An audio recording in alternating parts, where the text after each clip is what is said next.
Chapter 101 Zheniya Palace. Listening to Xiaobing's narration, Walker interrupted angrily. I don't care what his flag looks like, just call him back. Ah! Before he could finish speaking, a scream came from the other side, and the phone bug stopped talking. Hey, bastard! Walker angrily smashed the phone bug on the ground, venting his anger. At this time, he had no idea how to face His Majesty the King. After all, he had just patted his chest and promised that he could wipe out all the enemies.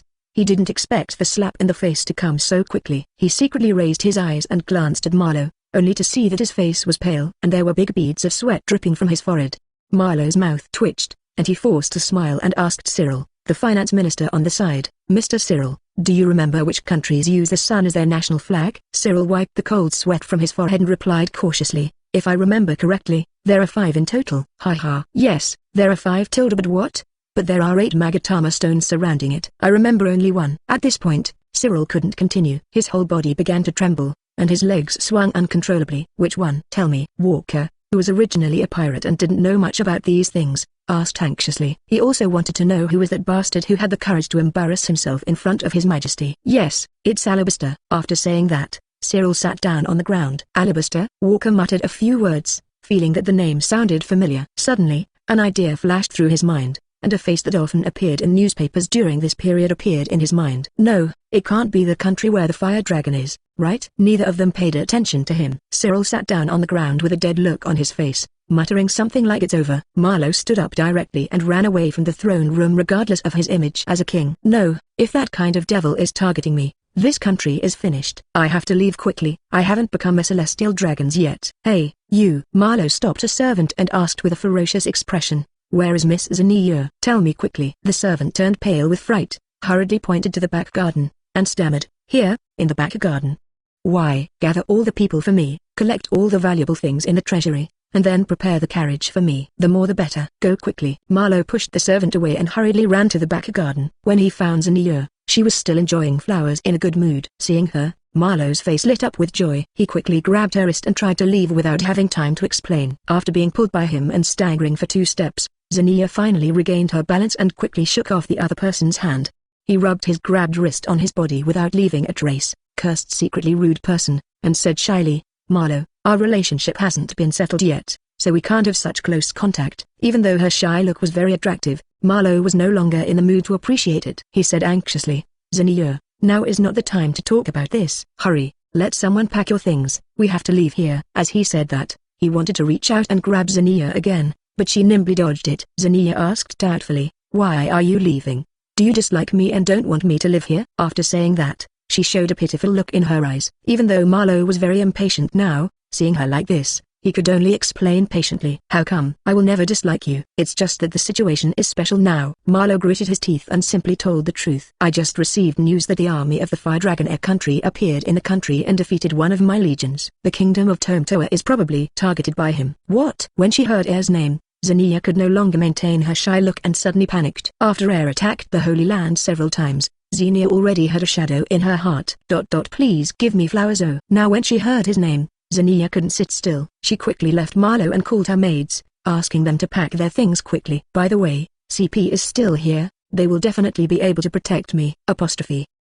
Thinking about it, she hurriedly shouted, CP0, CPO, where are you people? Come out and protect me. As soon as she finished speaking, 3 figures in white suits and masks appeared in front of her. They bowed their heads respectfully and asked, Zheniya Palace, do you have any orders? Hurry up and protect me. The Fire Dragon Air is nearby. Where is Admiral? Let them move out immediately. Zheniya was already panicking and talking erratically. Seeing this, the CRO agent could only comfort her. Zero. Palace Zheniya, please calm down. King Marlowe did not say that the Fire Dragon Air himself had arrived, just some low-class soldiers. Please rest assured that as a member of CP, we will protect your safety. After hearing his words, Zheniya calmed down a little, but she still ran back to her room and directed the maid to carry things. Seeing this, Marlowe couldn't care less and ran back to his room to collect his treasure. Half an hour later, Marlowe had packed up his portable belongings and sat in the carriage ready to drive away. But he waited and waited, but Zheniya was nowhere to be seen. Helpless, Marlowe had no choice but to return to the palace to look for her. When he arrived at the entrance of Zheniya's palace, he saw that there was already a long queue here. Dozens of carriages were already loaded with all kinds of gold and silver jewelry, antiques, and famous paintings, and there were also maids walking in and out holding large boxes.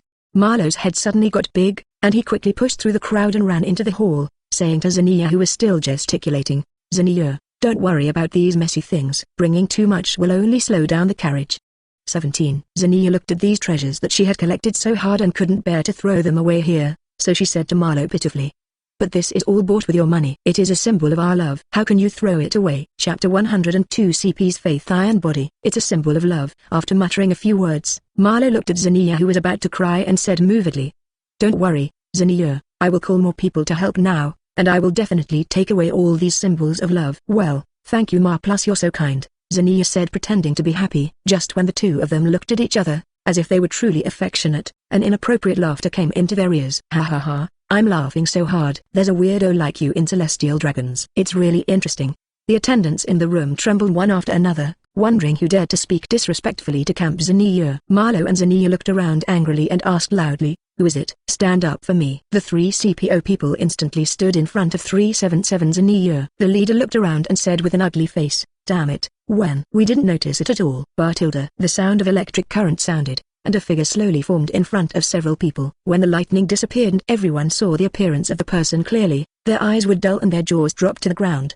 Zheniya took a few steps back with a pale face, pointed at Air in disbelief, and shouted, You are the Fire Dragon Air. How is that possible? Why are you here? Are you here for me?" Air looked at this unique and beautiful celestial dragons, who did not wear a space suit and wore a glass helmet, and explained, "Don't get me wrong, this interesting Miss Celestial Dragons, I just happened to go out for a walk, but I didn't expect that I picked up a treasure." Marlowe saw that Air had been staring at Zheniya. He didn't know whether he was jealous or because he wanted to leave a deeper impression on the goddess. He actually opened his hands, resolutely stood in front of Zheniya, and shouted to Air, "Fire Dragon, I will never let you hurt Miss Zheniya." Looking at Marlowe, who was holding his neck and his legs were still shaking, Air suddenly felt like he had become a villain. Before he could say anything, Zheniya took the lead and gave the order, "CPO, get rid of him." Facing the Celestial Dragon's order, even though the three CPO members knew that they were no match for Air, they still gritted their teeth and rushed forward. Hey, are you kidding? How can these rotten fish and shrimps be my opponents?" Air complained while dodging with ease. "Asshole, stop looking down on others." Hearing his taunt, one of the campers became angry immediately, transformed into a lion man, and stabbed Air with 10 fingers with sharp claws. Finger pistol middle. 10 rounds. Seeing the familiar 6 postures, and then thinking that they were CP, Air suddenly thought about it, crossed his hands, bent his knees, and shouted, "Iron Body." When CP's move hit Air and made a sound of gold and iron, but it did not cause any damage to him. Air smiled and mocked him. "This level of attack is useless against Iron Body. Now it's my turn." As he spoke, he charged up his right fist. "Yee, damn it, it's just Iron Body. I can do it too." "Iron Body, idiot, get out of the way." The leader of the CP team shouted anxiously when he saw this, and quickly wanted to step forward to support, but it was too late. Air's lips curved into a smile. His armed color instantly covered his right fist, and he punched out. Armed color middle. Boxing cannon. Bang tilde. A dull voice came out. The CP's lower abdomen sunken, he spit out a large mouthful of blood, his eyes rolled, and he fell to the ground and lost consciousness. "Damn, you idiot!" Apostrophe. The team leader cursed secretly and immediately stepped back to distance himself from Air. Haha, as expected of a CP, even Admiral didn't dare to stand still and receive a punch. He actually tried to block it with his iron body. Was it because of the brainwashing he had been having since childhood that his brain was directly washed away? Listening to his ridicule, the squad leader's face turned dark. This idiot had completely embarrassed CP. But now is not the time to dwell on this. He quickly shouted to another CP, "Take Zheniya Palace and retreat quickly. I will hold him back."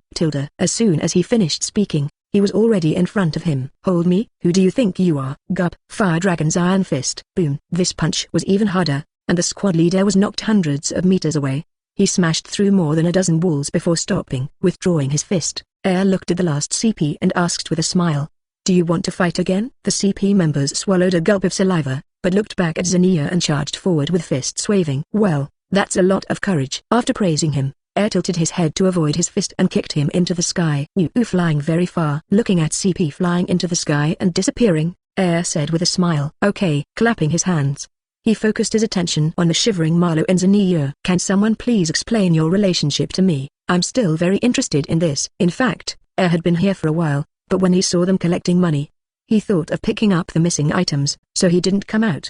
When he was just eavesdropping, he found it funny that the cruel king could act like a stupid pig. The celestial dragons came together. Could it be that they had similar odors? Just when Air was looking forward to waiting for the two to tell this story, Military Minister Walker heard the noise and rushed over with his people. As soon as he saw a strange figure, Walker, eager to show his loyalty, shouted, "Who? Stay away from His Majesty the King." Heir turned to look at him and said fiercely, "Lozi is about to listen to a story on 1.7. Get away from me." Seeing the other party's face, Walker quickly braked and stopped, bent down and shouted loudly, "I'm so sorry." After saying that, he turned around and left with his men without paying any attention to the ugly-looking King Marlow. "It's completely quiet now. Come on, tell me your story." 10 minutes later, the two men who were threatened talked about their acquaintance, and encounter intermittently. After understanding what happened, Heir looked at the two of them with a strange expression. "Isn't this just a cliché story about a licking dog who wants to climb high and is defrauded of both money and feelings by a green tea bitch?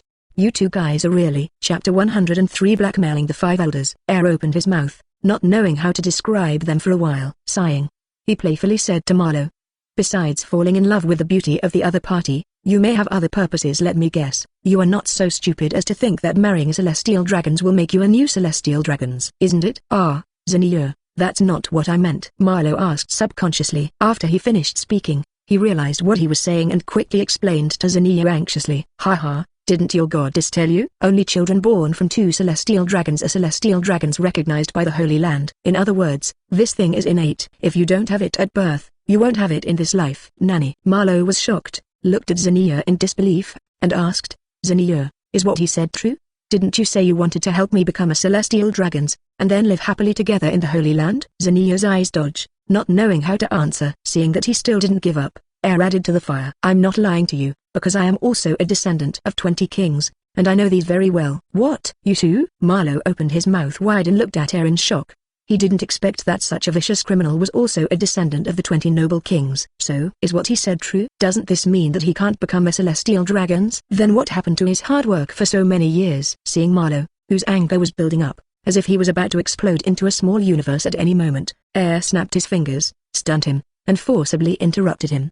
"Okay, let's talk about him later. I'm still more interested in you, Miss Celestial Dragons." As he spoke, Heir licked the corners of his mouth and showed an evil smile. "Zheniya, right? I wonder which family you are from? How much are your parents willing to pay to redeem you? Of course, I don't recommend killing one more noble celestial dragons if you don't want to or if Bailey gives too little." Zheniya looked at Heir's evil smile, and the fear of him in her heart could no longer be suppressed, and came out all at once. "Whoa tilde don't kill me tilde whoa my grandfather is one of the 5 elders, the legal warrior god Topman Wakilai. He will definitely give you a lot of gold and silver jewelry. Whoa please don't kill me." Zheniya, who was crying, sat down on the ground and revealed her identity without reservation. After hearing this, Heir shouted in surprise, 5 elders' granddaughter. This time she made a lot of money. "Hey, don't cry. Take out your grandfather's phone bug. Don't say you don't have it, otherwise I will think you are useless and kill you cruelly." After threatening her, Zheniya slowly stopped crying and tremblingly took out a phone bug from her body. Heir stepped forward and grabbed it. Looking at this sleeping phone bug with 2 mustaches,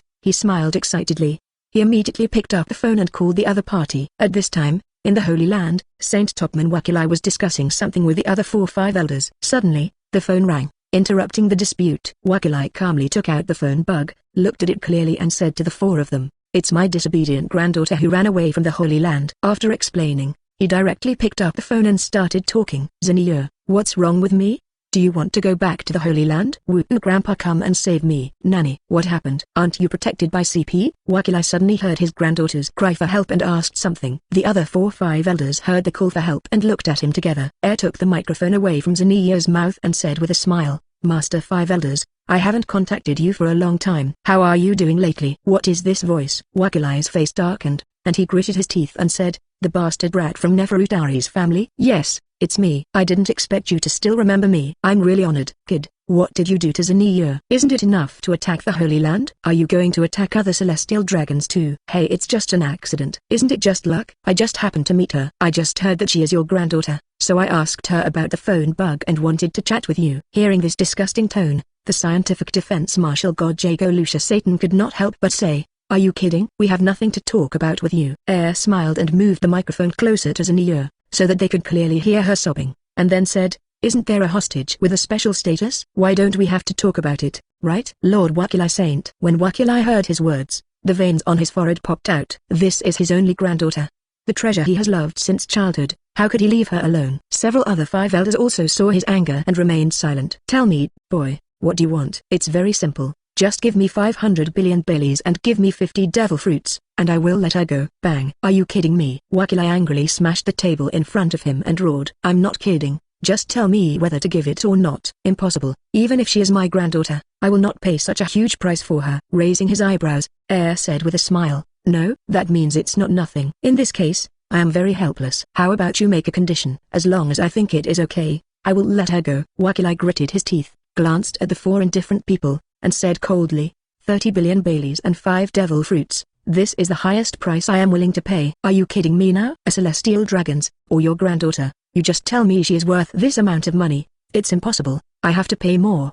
The two argued for a long time, and finally came to an agreement that was acceptable to both parties. Looked at Zheniya with a smile and said playfully, you are really valuable. Thanks to you, I got 100 billion Baileys and 15 devil fruits. With treasures like you, I really want to catch a few more. Zheniya cried softly, not daring to reply to Air's words. Heartilda. With a sneer, Air decided not to care about her, but at this moment, out of the corner of his eye, he saw Marlowe lying dead, and suddenly an astonishing idea appeared in his mind. He said to the other end of the phone, hey, Five Elders, I suddenly feel that it is a pity that Queen Lily has not moved to the Holy Land. Do you think it is too urgent for me to become a celestial dragon now? 11. Chapter 104. The most precious treasure of Zheniya Palace. Nanny. The five of them were all taken aback, shocked by Air's ridiculous idea. They are now unrelenting enemies. How could he become a celestial dragon? Stop dreaming, you should know that this is impossible. Saint Marcus Maz, the god of environmental martial arts, said calmly. But I suddenly became interested in this Tilda. By the way, the Holy Land has been receiving various gifts from me recently. You must be very distressed. I promise not to harass the Holy Land in the future. What do you think? Several people looked at each other and hesitated. During this period, they had indeed received a large number of complaints and accusations from celestial dragons. Although they looked down on these guys, they could not completely ignore their opinions. Can't decide? Do you want to ask that person for advice? Air said something lightly, which immediately shocked several people and asked quickly, boy, what are you talking about? We don't need to ask others for instructions. It's up to you. Decide quickly. I'll give you 20 minutes. Call me and tell me the answer after 20 minutes. After saying that, Air hung up the phone without giving anyone a chance to ask more questions. What should I do? This guy seems to know something. Will he spread the news? No, if he had to do it, he would have done it long ago. He must be worried about something. In any case, it's no longer up to us to decide, so we should go ask that adult for instructions. No matter how the five elders discussed it, Air sat on the chair and chatted happily with Zheniya. After 10 years of oppression, you are really powerful. In other words, you must have contributed to the suffering of the people in this country. Hearing this, Zheniya quickly shook her head, saying that she didn't know and that everything had nothing to do with her. Take this as a lie. You and that idiot are both half responsible for what this country is like now. After saying that, he did not listen to Zheniya's continued excuses. Instead, he came to a carriage, lifted the white cloth covering it, and asked curiously, you said you brought all your treasures here. Are there any that are particularly rare or precious? After hearing Air's question, Zheniya struggled for a while, but she got up and walked to a carriage, lifting the white cloth to reveal the pure gold statue inside. Air thought this was some kind of master's work, or some centuries-old ancient knowledge. Finally, he came over and took a look. Isn't this a statue of Zheniya herself? How narcissistic are you to think that this is the most precious treasure? Air had a dark face and said coldly, if you don't want to die, don't make such a joke with me. Heartilda. Zheniya covered her mouth in horror, not daring to let herself cry. She quickly ran to a luxurious carriage, went up and rummaged around, and dragged out a large box with difficulty. That's right. Air praised her with satisfaction. Air stepped forward and opened the box, then looked at another small box inside with a black line.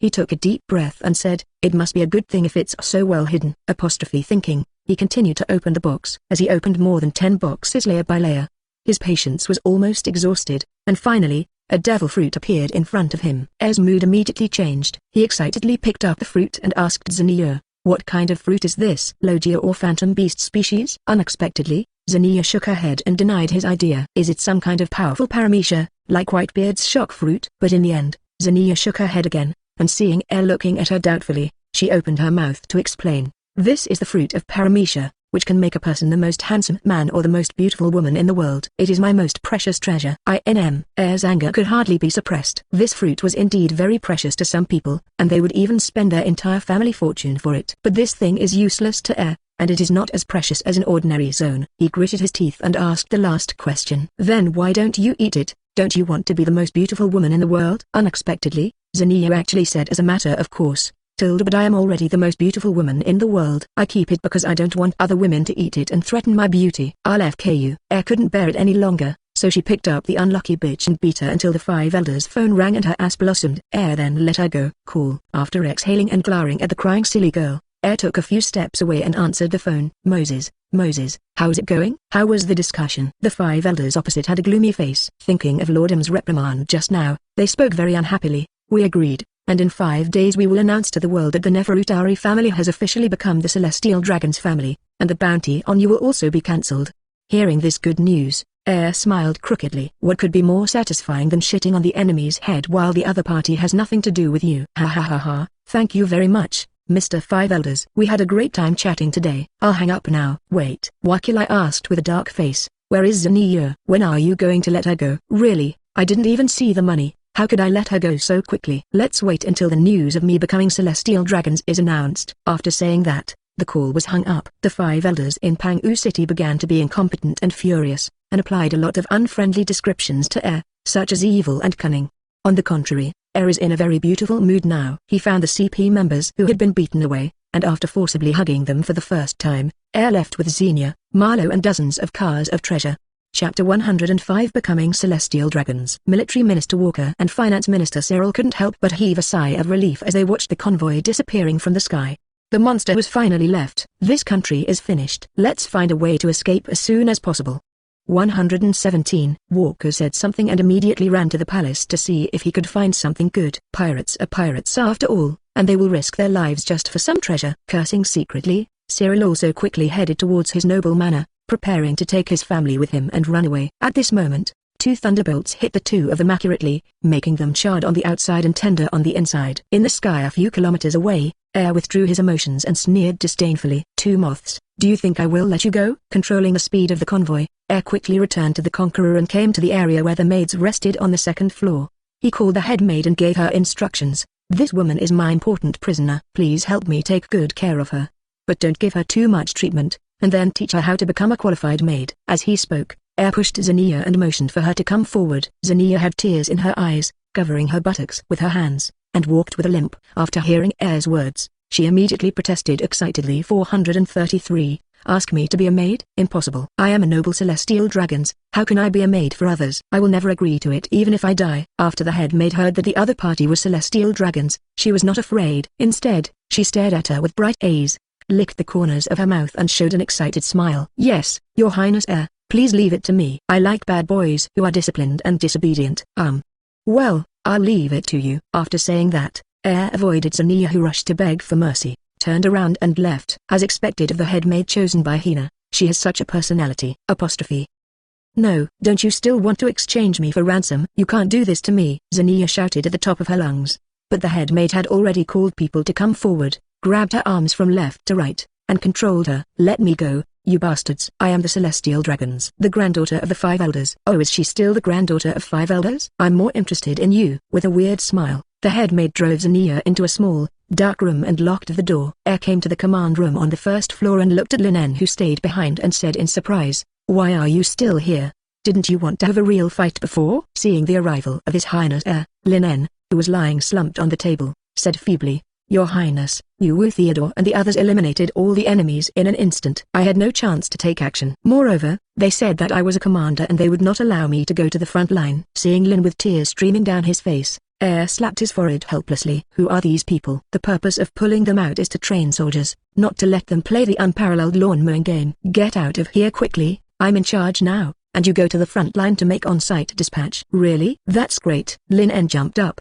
bowed, and left in a hurry. Alas sighing, came to the main seat and sat down, and asked the communications soldier beside him, what is the current situation? Where has our army advanced? The communications soldier quickly handed a piece of information to him and began to report. Currently, Lieutenant Colonel Bessie and Lieutenant Colonel Quint have led some ruined troops to advance to the port city of Tobes. Lieutenant Colonel Theodore and Doreen have also arrived at Lobai, an important cigarette production base, and are preparing to launch an attack. Listened to the report and flipped through the information. It seems to be going well. The ruined troops are responsible for attacking the city, and the king's army is responsible for taking over the captured towns and pacifying people's hearts. Okay, I understand. I will take over the command next. Tell Bessie and others to speed up. and ask Theodore and others to pay attention not to damage the cigarette-making Liguang. As a series of orders were issued, Alabaster's army began to rapidly push across the entire kingdom of Tomtoa. The commanders of the other two legions in the country were both members of Walker's original pirate group, CI. They knew about Marlowe's plan to become the Celestial Dragons, so they carried out a tenacious resistance for the sake of future glory and wealth.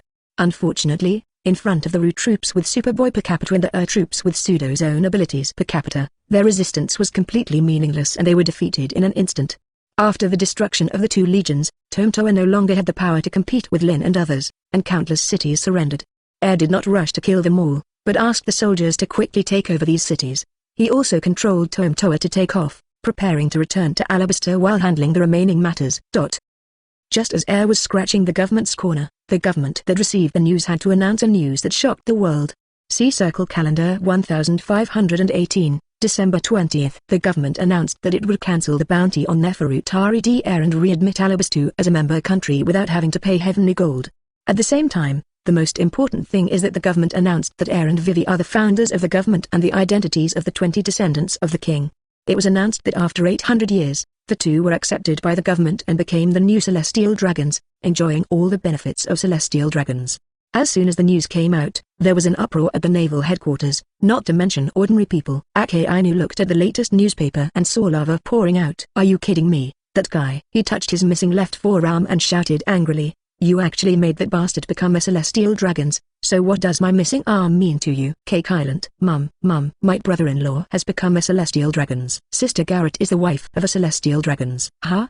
Exclamation mark. The aunt didn't even eat the dessert in her hand. She quickly picked up the newspaper and read it. After reading it, a big question mark appeared on her head. Boy has reconciled with the government? Impossible. The Holy Land has been bulldozed, and so many Celestial Dragons have died. How can it be possible to reconcile? What is this situation?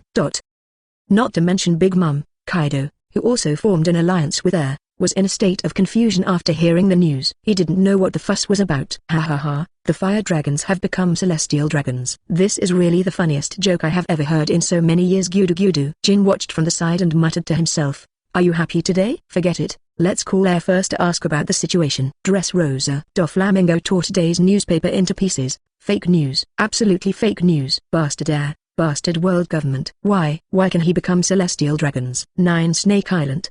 The Empress gritted her teeth and looked at today's newspaper, feeling very entangled in her heart.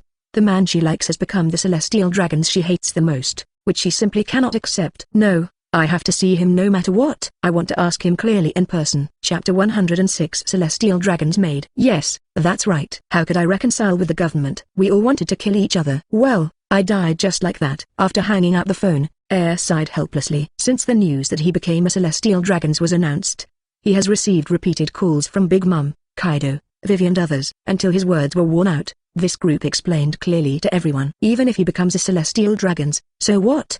He can't really move into the Holy Land, and Admiral can't be at his disposal. Obviously I just wanted to make the government feel bad at first, but I didn't expect it to become so troublesome now. Alas.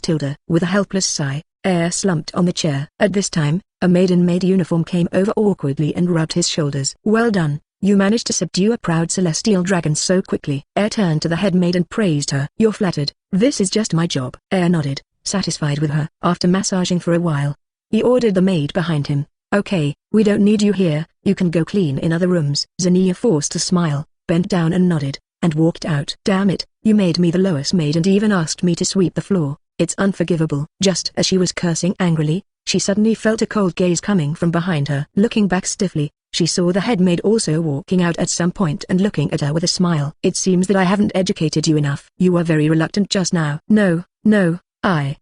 Needless to say, the head maid interrupted Zheniya, who was stuttering, walked to her, straightened her clothes, and whispered in her ear, "Come to my room tonight and I will take good care of you." Zheniya was stiff all over, tears welling up in her eyes. At this time, in her eyes, the head maid is a demon 10,000 times more terrifying than Talent. Looking at the frightened Zheniya who was about to cry outside the door, couldn't help but sigh. Baloo. Moses, your highness the square has been set up and the execution can be carried out at any time. Okay, I'll be there soon. After hanging up the phone, disappeared into the room as the sound of electricity passed by. Arriving below the Conqueror, a large number of people had gathered in the temporary square. Today is the day when is preparing to execute King Marlowe III in public. Many people came from all over to watch in order to witness this moment. With the arrival of There was a lot of noise in the square. It's the Fire Dragon Heir, the wanted criminal with a bounty of 4.5 billion. No, haven't you read the newspaper? These are celestial dragons recognized by the government, and are descendants of the creator. Are? Isn't he our new king? The people's voices became louder and louder, and some even started to argue and fight. The king's troops rushed to maintain order and calm them down. Everyone. A faint voice sounded, and the people immediately stopped arguing and looked in the direction of the sound. Heir walked to the top of the execution platform, looked at the tens of thousands of people below and said, Marlowe came to the throne 10 years ago. As a king, he did not think about how to make his people live a better life so that you can live a stable life. Instead, as soon as he came to power, he increased taxes, plundered treasures, squeezed you so much that you couldn't eat enough, couldn't buy clothes, and drained every penny out of you. He committed so many crimes that I can't even count them. When the lowly people heard his story, they clenched their fists angrily. But it's different now. Alabaster's soldiers have overthrown the cruel king, and you don't have to continue to live under the rule of this tyrant. I will take you to Alabaster so that you can live a truly happy and stable life. After speaking, Heir asked someone to bring Marlowe up. Now, under the witness of everyone, I will publicly execute the original King Marlowe III, and let us use his blood to start a new and beautiful life. Everyone in the square looked at me and I looked at you. They were quiet for a while, and then suddenly burst into earth-shattering cheers. Oh, oh, oh, kill him. Kill this tyrant. Damn it. My sister starved to death. It's all this tyrant's fault. Kill him to avenge our family. Amid the roars of the people, Marlowe was led forward with his hands and feet chained. The soldiers pushed him to the ground and knelt on the execution platform in front of the people. Marlowe didn't react at all, as if he was like a dead man, letting the soldiers manipulate him. Please give me flowers. He was already disheartened after knowing that Zheniya had no feelings for him at all and that everything was a lie to him. Marlowe raised his right hand and shouted loudly, "Prepare the executioner." Two soldiers holding spears came forward, one on the left and one on the right, behind Marlowe, and raised their spears. At Heir's execution order, they inserted the spear into Marlowe's back without hesitation and nailed him to the ground. Marlowe did not die immediately. Instead, he screamed in pain and struggled for a while before his limbs twitched and died. There was another burst of cheers, and many family members and friends cried with joy because of Marlowe's death. They hugged the people around them and cried bitterly. At this point, the rule of the tyrant Babbitt Marlowe III came to an end completely, and the kingdom of Tome Toa was renamed Tome Province and merged into Alabaster. It added 1.02 million square kilometers of land and more than 4 million people to the kingdom, taking Alabaster's national power to a new level. Before the new year, Heir and his party finally rushed back to Alabaster. Controlling the provinces of Tome and Bon, which fell next to each other, Heir arranged for people to transport supplies and help the people of Tome rebuild their homes, and then drove the conqueror back to the royal capital. In the palace, several women looked at Zheniya brought back by Heir and cast murderous glances at him. Heir didn't do anything wrong this time, so he explained to the girls confidently. After knowing that the other party was the Celestial Dragons and the captive of Heir, the women became interested in her and came to Zheniya to take a look. Zheniya was very unhappy to be watched like a strange creature, but she could only smile and let them do what they did. Seeing Zheniya's well-behaved look now, Heir suppressed a smile and said, "Okay, don't tease her. They're just celestial dragons, and so is Vivi. There's nothing strange about them." Aang turned round, looked at him suspiciously and asked, "Why, you can't see us bullying her, do you feel bad?" "Okay, you're awesome. You continue. I will go to the head office." Heir raised his hands in surrender, not wanting to be exposed to this unreasonable woman, so he turned around and left. Chapter 107 Poaching. After returning to his room, Heir lay directly on the soft big bed. Alabaster now has a large population and money, and its future development will definitely be very rapid, so I don't need to worry about anything anymore. In terms of the country's combat power, the high-end combat power currently only includes Yixiao and I. Although the future of the Ru troops is promising, they are still far from being able to shake the marine and world government. Thinking of this, Heir remembered his teacher's method. Speaking of which, I haven't contacted Mr. Zephyr for a long time, and I don't know how he's been doing lately. He stood up in a hurry, went to the desk in the bedroom, opened the drawer and found the sleeping phone bug from a special box. Located in Naval Headquarters, the purple-haired old man who was fishing on the beach picked up the 900 phone and answered the call. "Hello, who's there?" Heir was silent for a while, then slowly asked, "Teacher Zephyr, how are you doing recently?" Zephyr's hand holding the fishing rod paused, looked at the phone bug, sighed and said, "It's your boy. I'm doing pretty well lately. I'm fishing and drinking with my old friends. It's much more relaxed than before." "What? Teacher, you won't retire, right?" "Of course, I am already so old and should have retired a long time ago.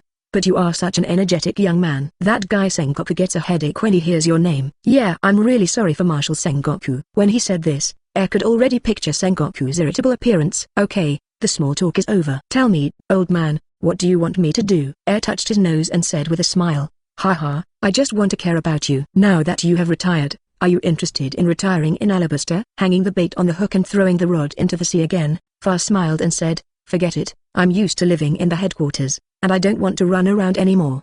But you are there, and all the poaching has been done to me. Isn't it because you want to poach Marine this time? Haha, as expected of Mr. Zephyr, you guessed it right away. Since you refused, are there any other seniors or juniors who don't want to be Marines who can recommend me? You are so brave. You came here to poach someone just after the government revoked the reward. Be careful that your identity as Celestial Dragons is taken back by the government again. With a smile and a joke, Zephyr lowered his head and started thinking. There are quite a few Marines who are dissatisfied with the government, but I guess there are not many who are willing to leave. On the other hand, there are many admirers of yours among the students in the same class as you and those in the following classes. They were very dissatisfied with you being kicked out of Marine before, and even jointly protested to Sengoku. If you have to say it, they are probably the most likely to follow you. Well, could you please teacher help me contact them? If possible, I would like to try to recruit them. You bastard, you actually asked a retired old Marine to recruit subordinates for a heinous criminal like you. How dare you think about it? Hee hee, I am no longer a criminal. I am a noble Celestial Dragons. I wave my hand 3 times and Admiral still obeys my orders. That's bullshit, Celestial Dragons. Let's use it to deceive ghosts. If you dare to appear in the headquarters or the Holy Land now,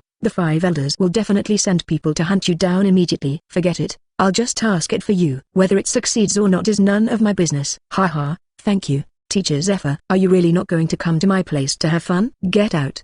The master and apprentice joked a few more times and ended the phone call. Knowing that the teacher was doing well and had begun a leisurely retirement life, Air felt relieved. Putting the phone bug back into the box, looking at the other phone bugs in the box, Air thought for a while and then called. Here are the phone numbers of his friends from when he was a Marine, including Mr. Gup, Alternate Generals Momoro and Chadu, and some phone bugs from Vice Admiral, Rear Admiral, and several old friends including Smoker. After the call was made, Air didn't say much.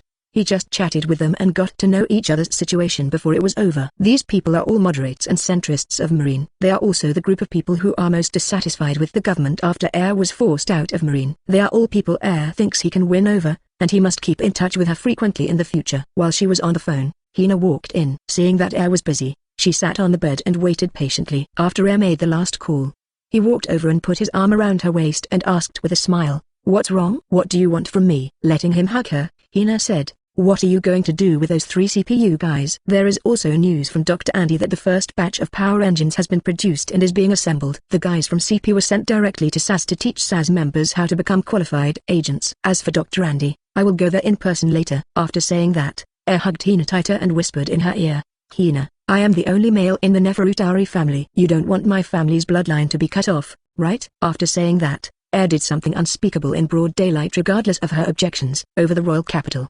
100 spaceships were suspended in the air, and the streets and alleys were filled with curious people. Is this the aerial battleship mentioned in the Kingdom news? That's right. Let me tell you, my relative works in the Machinery Manufacturing Bureau. I heard from him that 1.3, this kind of spacecraft can fly as long as it generates electricity through a generator. Don't His Highness Air have the ability to make ships fly? Why don't you do such a thing? Idiot. How can His Highness Air have so much energy? With these spaceships, we can go up and down thousands of meters to trade on other islands. Speaking of which, they have been floating in the sky for more than half a year, and they have not seen foreign products for a long time. At this time, the loudspeaker in the square suddenly remembered, and a gentle female voice began to explain to everyone. "Everyone, I'm Lulu as the commentator this time. Today I will introduce to you the kingdom's latest technology, a spaceship that can fly freely in the sky." Chapter 108 Artificial Devil Fruit. Listening to Lulu's story, everyone understood that there were 2 types of spaceships in the sky. One was the lightning-type combat boat. The other type is the civilian Sunshine 1 transport boat. Let's not talk about combat boats. This has nothing to do with the people.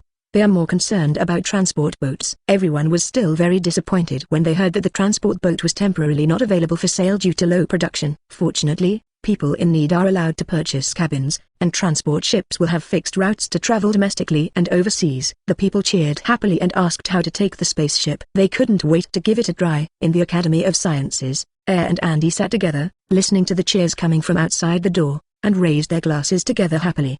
"Dr. Andy, thanks to the research you and other doctors have done day and night, the spacecraft can appear in people's lives so quickly." "Haha, it's mainly because we have the blueprints and Germa's technological information, otherwise we wouldn't have been able to develop it so quickly."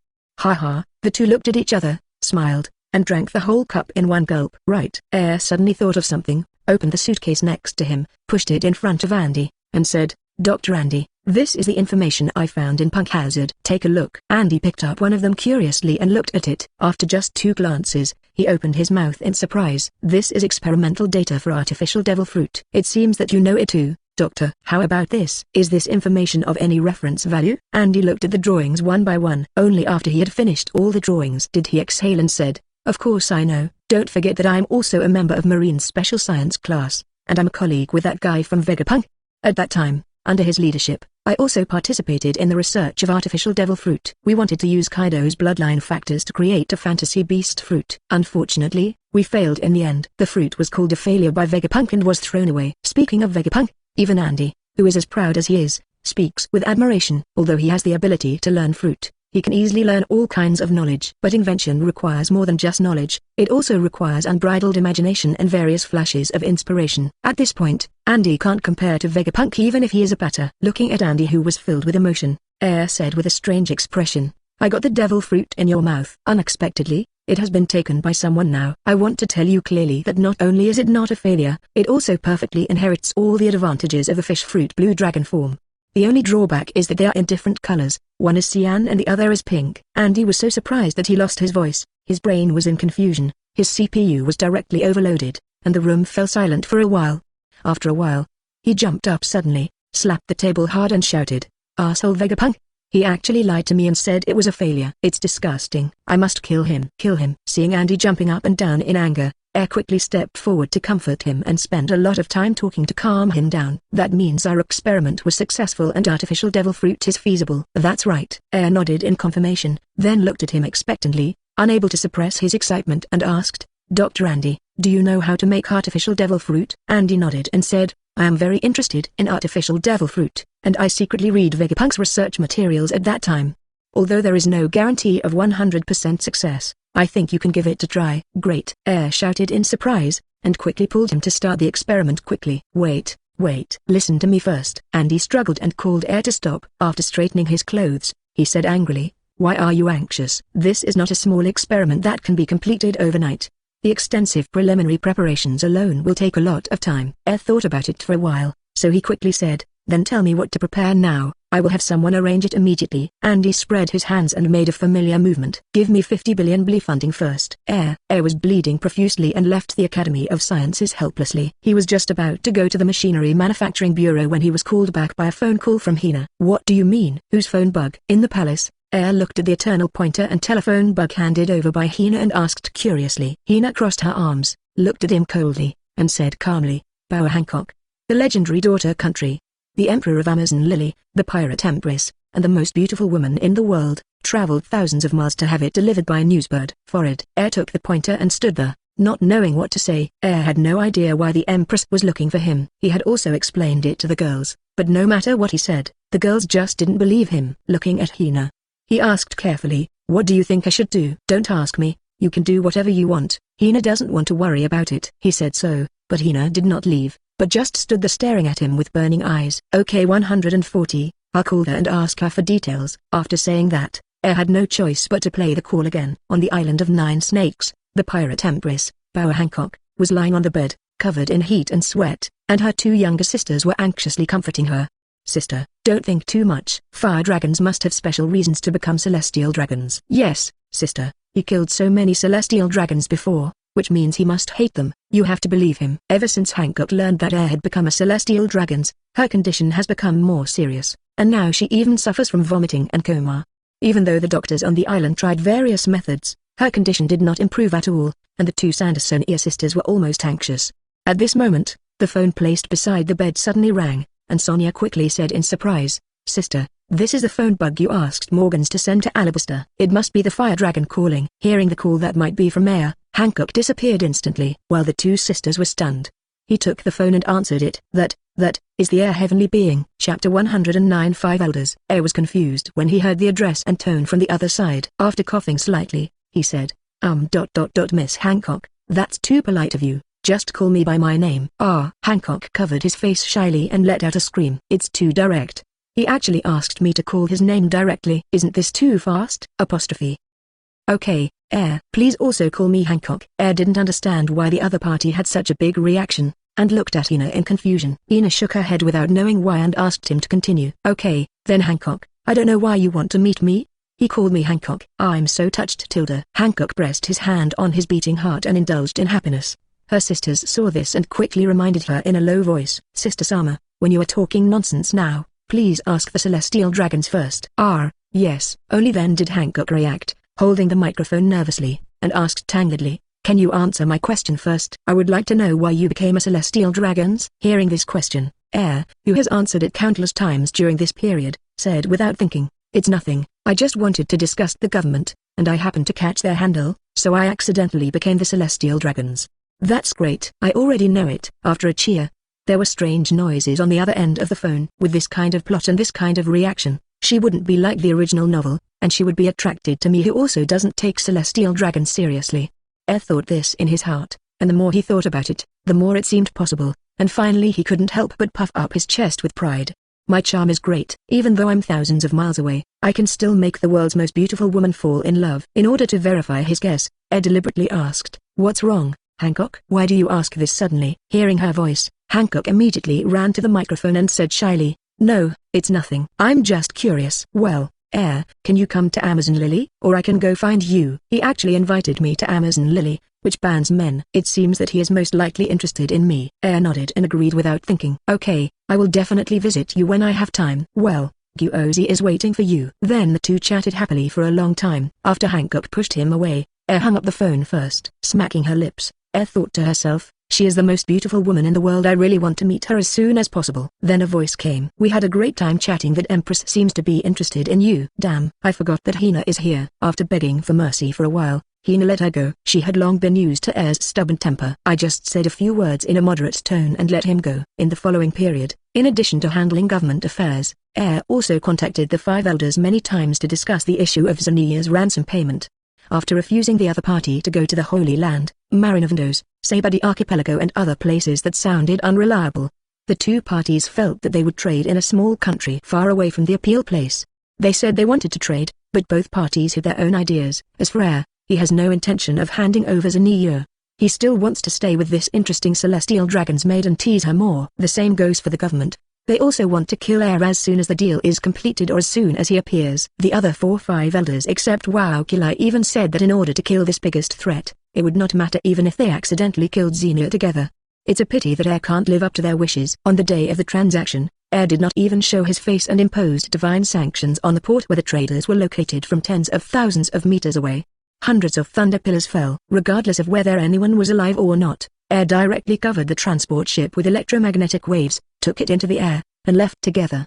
On the ship, after knocking out the remaining CP members and hugging them for the first time, Air excitedly opened a box made of special material and looked inside expectantly.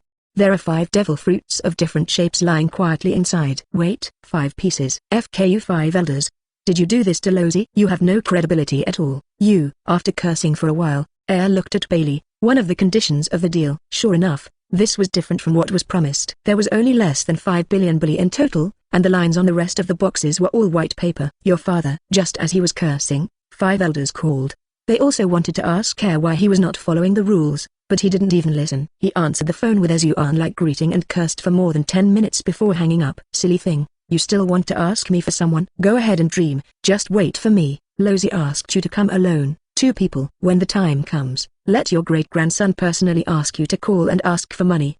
The furious Air immediately found Zheniya as soon as he returned home, pulled her and killed her directly. Zheniya struggled to resist at the beginning, then gradually adapted, and finally actively cooperated. Air was confused by a series of operations. The good guy promised to punish you.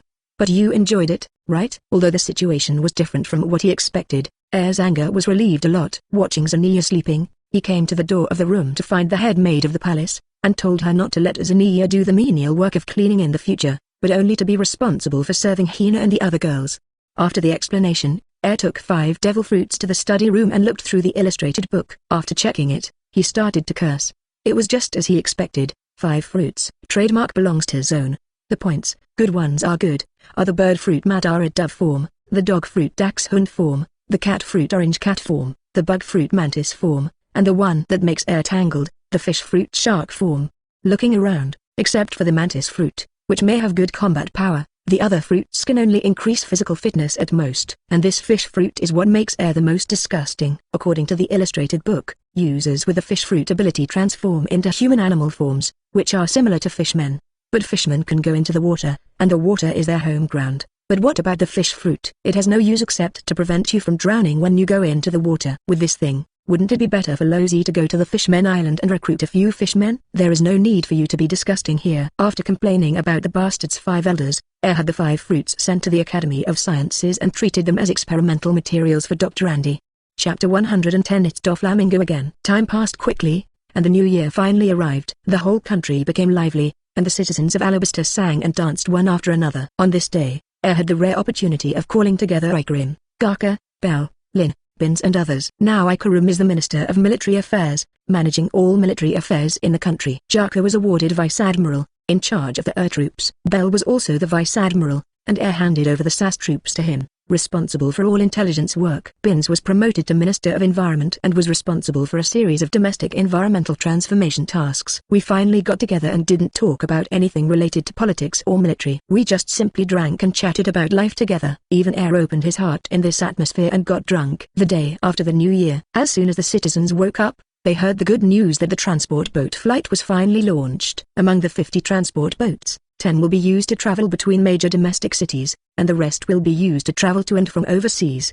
Upon hearing the news, businessmen who had been engaged in overseas trade for a long time became excited and hurriedly crowded towards the airport.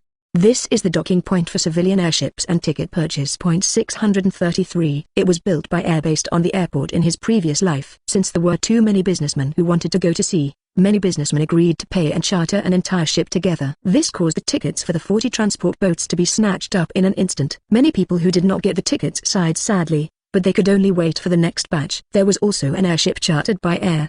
He planned to let his merchants take some of the gold to other countries and exchange it for Bailey. At the same time, some rifles and cigarettes were also installed on it, intending to expand the source of wealth. But the airship had just been out to sea for 10 days, and when Air was about to leave to talk to the Empress about life, someone suddenly sent news that Trademark's own ship had been intercepted.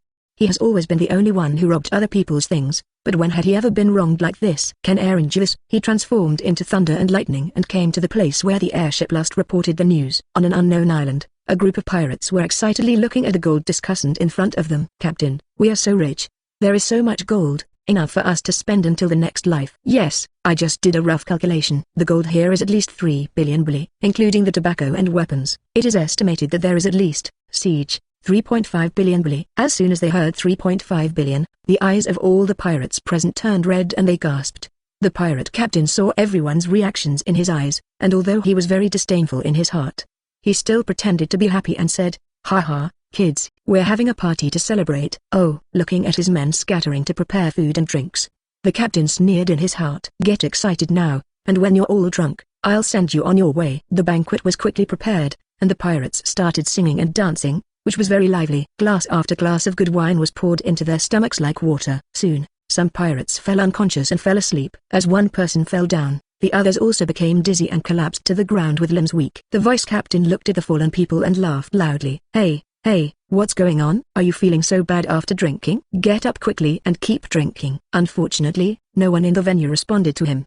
and everyone fell to the ground without making a sound. "What's wrong with you? Get up quickly." The deputy captain also realized that something seemed wrong and quickly pushed the person next to him. Suddenly, he also felt dizzy and his limbs were sore. At this moment, the pirate captain who was pretending to be dead finally got up from the ground and said to him with a ferocious face, "No need to shout, they can't hear you." After a while, they will greet death in their sleep without realizing it. The vice captain widened his eyes, looked at him in disbelief, and shouted in shock, "You did it all? Why, you?" As soon as he said the words, he reacted and murmured with a gloomy face, "Do you want to monopolize the gold?" He raised his head suddenly, his eyes were bloodshot, and shouted at the top of his lungs, "You bastard! You actually killed your companions who lived with you day and night for money. I'm going to kill you." After saying that, his body grew bigger and slowly turned into a crocodile and pounced towards the captain. But as soon as he ran 2 steps, he fell to the ground softly, and even his body changed back. "Give up." As a zone, I know its terrifying physical qualities all too well, so I specially added 10 times the amount of medicine to your wine. It's pretty good that you can persist for so long. As he said that, the captain pulled out the long knife from his waist and came to him. Under his unwilling eyes, he killed the opponent with one knife. After finishing, The captain held up the bloody long knife and shouted excitedly, "Ha ha ha, now all the gold is mine." "Ha ha ha, it's a good show. But since you dare to steal my gold, you are really brave." Before he could be happy for long, a voice sounded from beside him. The captain was startled and quickly pointed to the direction where the sound came from. But when he turned around and saw the person clearly, a cold feeling surged into his heart. Taking 2 steps back, he muttered to himself in disbelief, "Impossible, absolutely impossible. Why is the fire dragon Air here?" He must be hallucinating. Looking at the captain of hypnosis, Air came to him expressionlessly, looked at him with calm eyes, and asked calmly, "How did you target this airship, and where are the crew members on it?" The captain looked at Air, who was so close, and finally couldn't hypnosis himself. He quickly knelt on the ground and explained in a scared voice in a low voice, We just saw this strange ship in the port. We had never seen it before, so we rushed up and snatched it." "Ship, crew." When talking about the crew, he stammered and was speechless. Air's face became even more gloomy. He did not sense the aura of anyone else nearby, which meant that the crew members were most likely killed. In order to stabilize this batch of goods, Air arranged for 5 soldiers who were first embraced to guard it, as well as the assistance of hundreds of elite king's troops.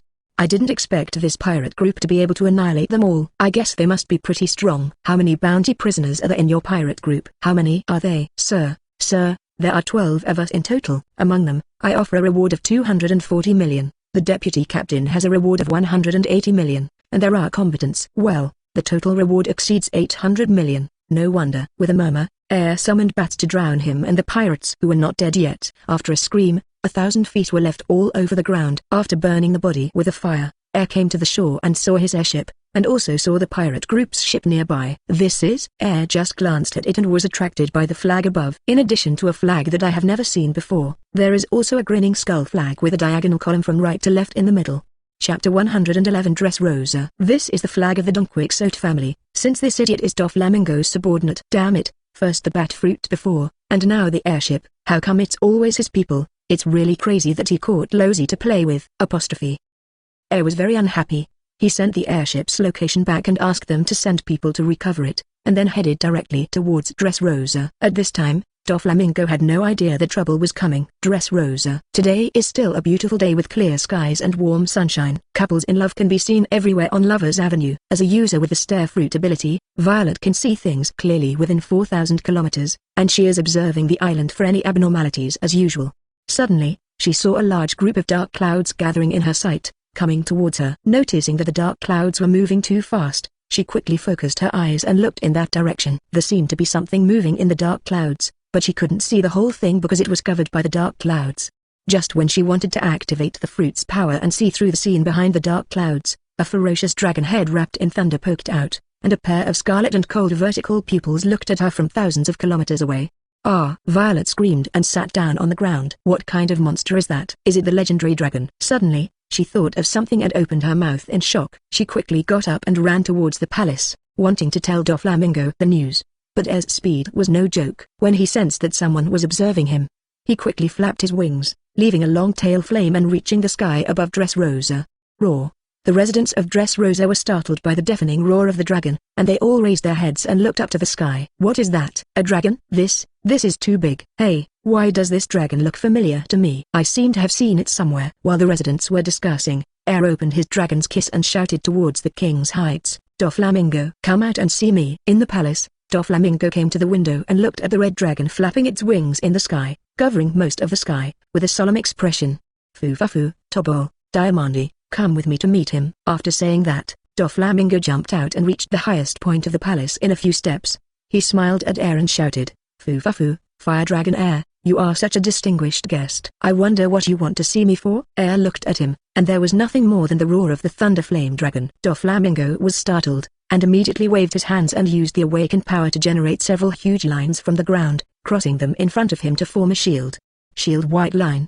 The attack lasted only a few seconds and ended. Air turned into a human and landed on the roof, looking towards the other side. The shield created by Doflamingo was completely charred, with a large piece burned off from the middle. If he hadn't discovered something was wrong and covered it with armed colors, the white line of the shield probably wouldn't have been able to block it for even a moment.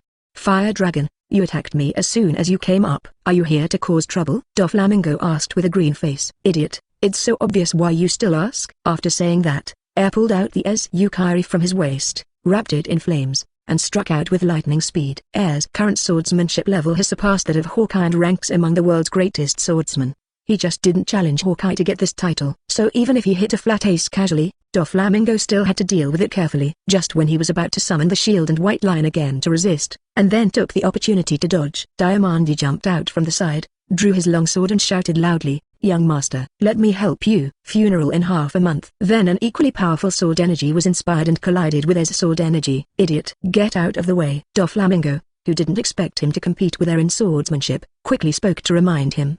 But it was already too late.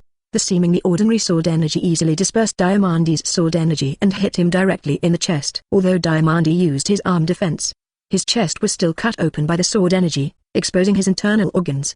"Please give me flowers." With a cry of pain, he was knocked back dozens of meters by the sword energy and fell from the roof. Diamandi. Doflamingo looked at Diamandi, who was seriously injured in an instant, and shouted worriedly. Tobol, who came together, was even more frightened by this scene. He stood there and did not dare to step forward. "You bastard, no matter what the reason is, if you dare to hurt my family, then be prepared to die." Super hit whip. A thread column composed of countless tiny threads swept towards Air, cutting off all the surrounding protrusions. Air did not dodge, but covered Hawkeye with a knife and swung it hard towards the line pillar. Zero. When the two collided with a dull metallic sound, but as Air pulled down hard, the super hit whip was cut off in the middle by him. Then he turned around and adjusted his body shape, bent his legs and then exerted force, rushing directly towards Doflamingo. One sword-style middle Xuanayu/. Air's speed was too fast. Even though Ming immediately reacted and stretched out his hand to release the white line of the shield in order to defend himself, he had already swung the knife and left a deep wound on his chest. Brother Ming fell from the roof, got up and knelt on the ground, holding his chest in pain. A drop of cold sweat left on his forehead, realizing that the gap between himself and Air was too big. So while manipulating the thin thread to mend the wound, and thinking about countermeasures, he asked Air, "Why on earth? I didn't offend you, right? Why did you attack me?" Air put Ikari back into the scabbard. As his height increased, Ikari became more and more uncomfortable. He jumped off the roof and came to stand in front of Brother Ming. He said calmly, "There is no reason. If I have to say it, it's because your little brother doesn't understand the rules." Little brother? Brother Ming looked confused and didn't know what he meant, but Air had no intention of explaining it to him. He showed the fist trapped around Conquerors, looked down at him and asked, "Will you surrender directly, or will you fight hard and see if you can defeat me?" Chapter 112. Poor Brother Ming. Even the Conquerors. This bastard monster. Brother Ming looked at the red current surrounding his fist, gritted his teeth secretly, and clenched his fist unwillingly. "I surrender." "It's quite sensible." Air retracted his fist, and with a smile on his face, he knelt down and looked at him and said, "Don't be nervous. You are Shikai Bukai, I am Celestial Dragons, we are in the same camp. And 800 years ago, our ancestors could have fought side by side, so why would I embarrass you?" "Right, Mr. Doflamingo from Don Quixote's house." Crunch tilde. Brother Ming gritted his teeth, and his back molars were almost broken. This bastard even wanted to humiliate himself and deliberately showed off his identity as Celestial Dragons in front of him. This is a great shame and humiliation for Brother Ming, but now that the situation is stronger than others, no matter how angry he is, he can only hold it in. "Okay, I won't tease you anymore. Pack up your things, take your men and leave this kingdom." 703, "This place is already mine." "What?" Exclamation mark. Brother Ming suddenly raised his head and looked at Air fiercely. Dressrosa is the territory he has been operating for many years. His weapons factory and many important industries are located here. Now that Air can snatch it away, what has happened to all his years of hard work? Is it someone else's wedding dress? Why is this look unconvincing? Air looked into his eyes without showing any signs of weakness, and pressed towards him with a faint Conquerors. I know." Looking at his raised fist, Brother Ming wisely chose to lower his head. Gritting his teeth, he stood up from the ground and walked towards the Don Quixote family officials hiding in the distance. Little Lord Baby 5 broke away from Tobol's hand, ran to Brother Ming with an exclamation, and asked with concern, "Young master, are you okay?" As she spoke, she looked at Air and gritted her teeth and said, "You bastard, you dare to hurt the young master, I'm going to kill him." "Baby!" Brother Ming shouted and stopped her. Baby 5 looked back at him, only to see Brother Ming regaining his calm demeanor and showing an arrogant smile. "Foo-fa-foo, this is the price of being weak. Only the strong are eternal in this world. If you are not as skilled as others, there is nothing to say. As long as you family members are by my side, it's enough. Let's go and find someone to rule Diamandi." Baby 5, Tobol, Pika, Senor and others showed moved expressions and nodded firmly. "Yes, young master." Watching Doflamingo and his party leave, Air took out the phone and said a few words, then walked leisurely to a room in the palace, found a bottle of wine, poured himself a glass, sat on the sofa and said, "You haven't come out yet? Are you afraid of me?" The sound fell, and no one responded. He was also very patient, quietly drinking wine and waiting. After a while, Violet walked in from the outside with her head lowered. Seeing her, Air put down the wine glass, crossed his legs and asked, "Don't you want to tell me something?" "Your Highness, Princess." Violet bit her lower lip and asked him in a low voice, "Why don't you kill him? You can obviously do it." "Why would I do this? He is a Shikibukai, a legal pirate recognized by the government. Killing him would be tantamount to provoking the government." Violet smiled bitterly when she heard this. "Yes, you are now a celestial dragons, and you are with the government." Before she could finish speaking, a phone bug was thrown into her hand. Violet answered the phone and looked at Air with confusion. "Morgan's call. This Birdman will definitely be interested in what happened in Dressrosa. Tell him everything you know. Also, if I guess correctly, Vice Admiral Garp should be arriving soon, and I believe he will not show mercy to Shikibukai." Violet looked at him in surprise, wondering why he went to such trouble when he could kill Brother Ming himself. What was the point of doing so? Air didn't explain to her. It can't be said that this was his bad taste. He just wanted to see Doflamingo get beaten by Garp. "Okay, I'll let the little girl named Sugar lose her powers later. You'd better think about how to explain it to your citizens. By the way, this country is already mine. I will annex it to Alabaster, and from now on you will no longer be a princess, but a lady of the Duke's family." As he spoke, a small electric current came under his control to Sugar, who had followed Brother Ming, and nuzzled her. As she passed out, the toys all over the streets of Dressrosa suddenly flashed with light, and then returned to normal humans under the surprised eyes of others. Violet pressed her brain, and suddenly there were many memories in her mind, all about people she knew. Air looked at her reaction and raised the corner of his mouth slightly. "You can handle the rest by yourself. When I come back, I will leave this country." After saying that, before Violet could reach out to stop him, his figure had disappeared. When Air reached an altitude of several thousand meters, he saw an interesting scene on the sea not far away. Fistbone middle. Meteorite. Garp held a cannonball in one hand and threw it at the flamingo-decorated ship. Terepol quickly fired sticky meteors to detonate the cannonball in midair. Pika looked at the dog-headed warship opposite and shouted in a weird voice, "Garp the Fist, my young master is Shikibukai, why are you attacking us?" "Shikibukai, can't I attack?" Garp pressed his nose, but regardless of this, he waved to the soldiers to push the cannonballs up, took off his coat of justice, threw his arms and threw the cannonballs out with all his strength. This is not a state of letting go when facing Luffy, but an all-out attack from him. For a time, several major cadres on the opposite side, including Brother Ming, took action personally to intercept a batch of artillery shells. "Haha, you're not bad at it. Take out all the cannonballs." With a compliment, Garp quickly asked the Marines to speed up, and soon rows of shells were pushed out. Garp picked up one and knocked it over, then attached it directly to the weapon and started bombing it wildly. Fistbone middle. Meteor swarm. With the guards struggling to resist, Brother Ming quickly ordered his younger brother to escape quickly. Now he also understood that Air said he was letting him go. In fact, he secretly contacted Marine or Garp, an old bastard. He had no intention of letting himself leave. Just like that, Garp was chasing behind and Doflamingo was running in front. Seeing that the two ships were about to disappear from sight, Air raised the corners of his mouth and swung his body to kick out a small but extremely penetrating vacuum wave. Tempest Kick 1.4 Needle. The vacuum wave directly hit Pika, who was trying to block the cannonball, and opened a small hole in his head. Boom! Without his obstruction, the cannonball successfully opened a big hole in the ship, and the seawater poured in instantly, and the flamingo's speed suddenly slowed down. Brother Ming's face turned green. He didn't even think about it. He thought this was Air's dirty trick. Garp also sensed the attack just now and glanced in Air's direction. Although he didn't see his figure, he still smiled. "This bastard kid." After muttering, he shouted loudly, "Speed up. Catch up with me." "Okay, now Doflamingo can't run away. It's time for me to correct him." Clapping his hands and looking at his masterpiece, Air left a satisfied word and left. No consideration was given to Brother Ming's psychological shadow at this time. Chapter 113 Amazon Lily. 3 days after Air left Dressrosa, Doflamingo was arrested and imprisoned, and a series of things he did were published and spread around the world on newsboards. People who saw the news were shocked by what he did and sympathized with those who had been turned into toys. At the same time, he also started to criticize the world government and Marine, blaming them for not doing things well and allowing Doflamingo to do whatever he wanted for so many years.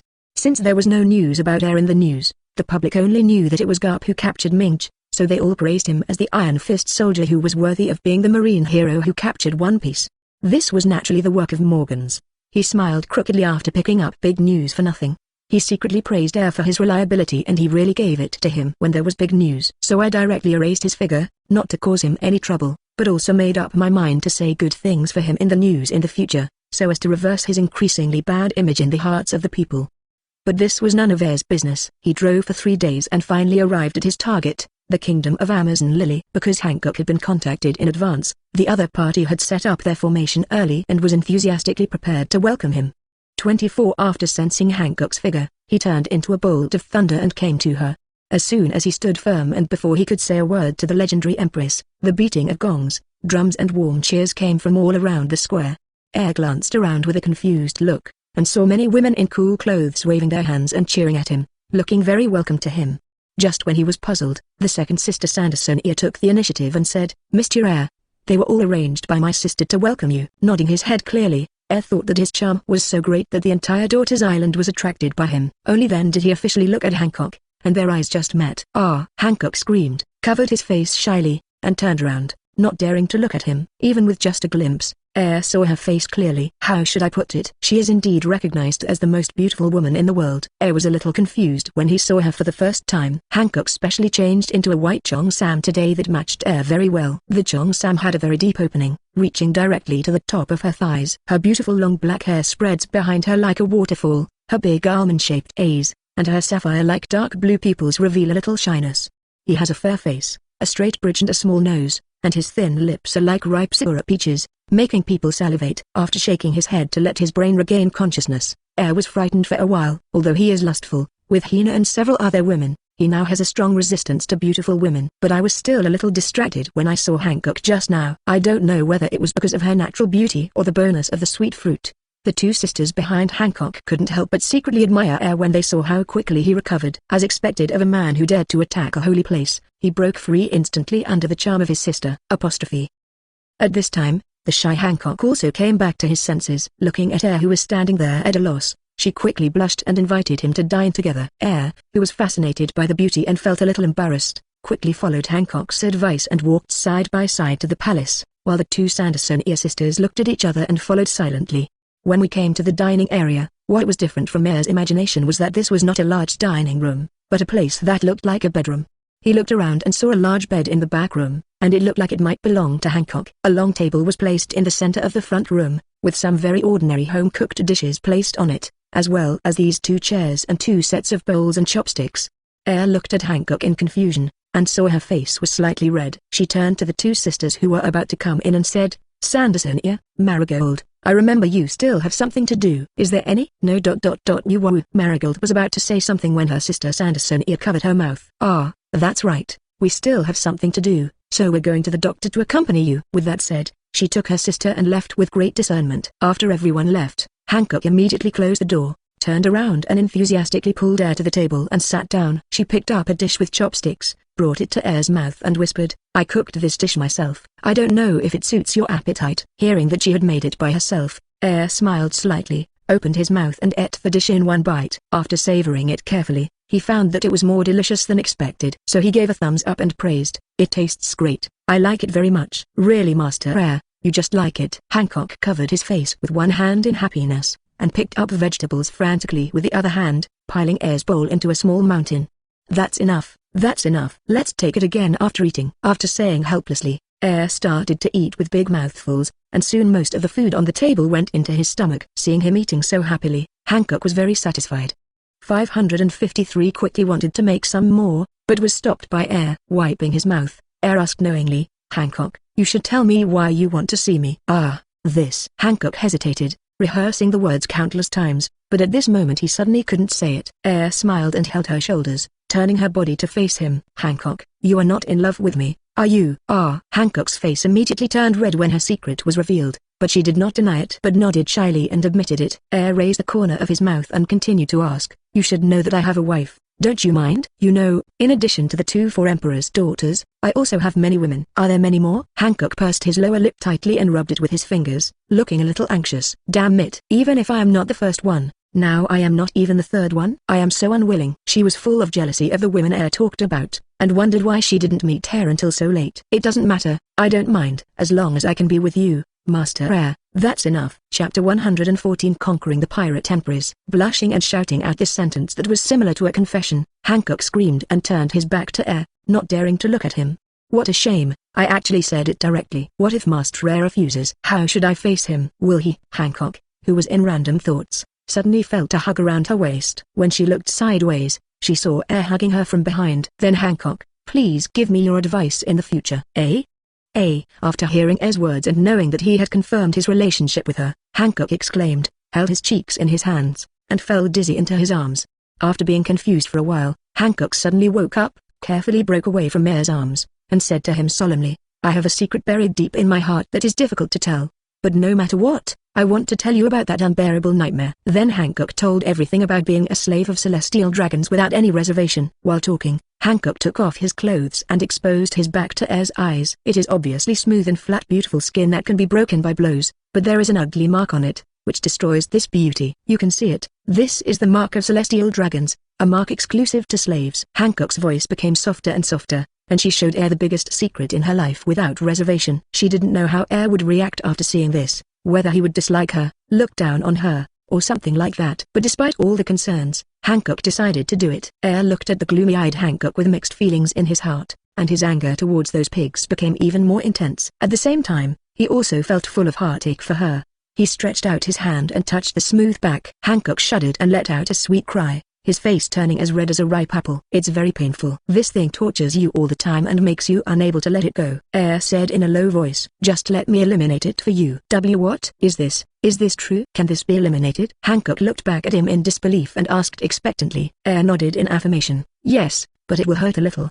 Please bear with it." "Great, it doesn't matter. Please help me get rid of this ugly mark." Nodding, Air put his hand on the mark. With a thought, countless small electric currents began to swim, stimulating cell regeneration under the skin and softening the scars on the surface. At the same time, he poured life force into Hancock's body to help speed up the process and reduce her pain.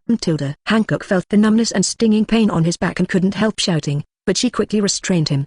The treatment lasted for about 10 minutes and ended. When Air let go, there was no trace of scars on Hancock's back. "Okay, it has been completely eliminated. Let's find a mirror and take a look." "Eliminated?" Hancock sweated loudly and turned to look at his back, but couldn't see anything clearly, so he stood up, ignoring Air who was still there, and walked naked to the mirror. Really no more." Looking at his smooth and traceless back in the mirror, Hancock shouted loudly. Air coughed lightly, reluctantly looked away, and said to her, "Put on your clothes first, and then go and call your 2 sisters over, and I'll help them get rid of them as well." Nodding excitedly, Hancock covered his chest with his clothes, came to the door and shouted loudly, "Someone, go get Zheniya and Marigrud." Yes. A guard in the distance heard the order and quickly went to find the 2 sisters, and soon they came over. As soon as they opened the door, they saw their elder sister naked and holding Air, talking excitedly. "Sister Sama, you guys?" Hearing the sound, Hancock noticed their arrival. He quickly turned around excitedly, lifted up his long hair, and exposed his back to the 2 of them. "Sonya, Gorud, look. This is... the mark is missing." "Sister, what is going on?" the 2 of them exclaimed together and asked in disbelief. "It's Master Air. He removed the mark for me." Hancock happily explained to the 2 of them, and hugged Air's arm again.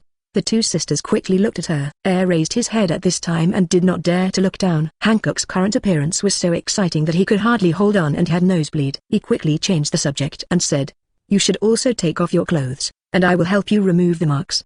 The 2 sisters glanced at him gratefully and quickly took off their cloaks, revealing the same slave mark. "Be patient." After saying this, Air stretched out his hands to eliminate the 2 people at the same time. After about 10 minutes, Air let go of his hand and said, "Okay, it's gone."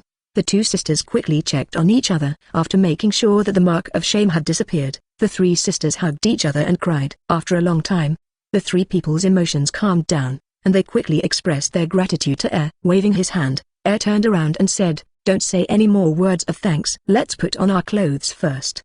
Why? When the 3 of them saw him like this, they put on their clothes. Then Hancock bested Air again and said, "Lord Air, I know that you are looking for a suitable island to incorporate into Alabaster. If you don't mind it, please bring the Amazon Lily Kingdom with you." She didn't object when she heard this, but expressed her willingness to support her sister's decision. Air heard his heartbeat and was very happy to join this popular country. Okay. But just then a voice came and stopped Hancock. "No.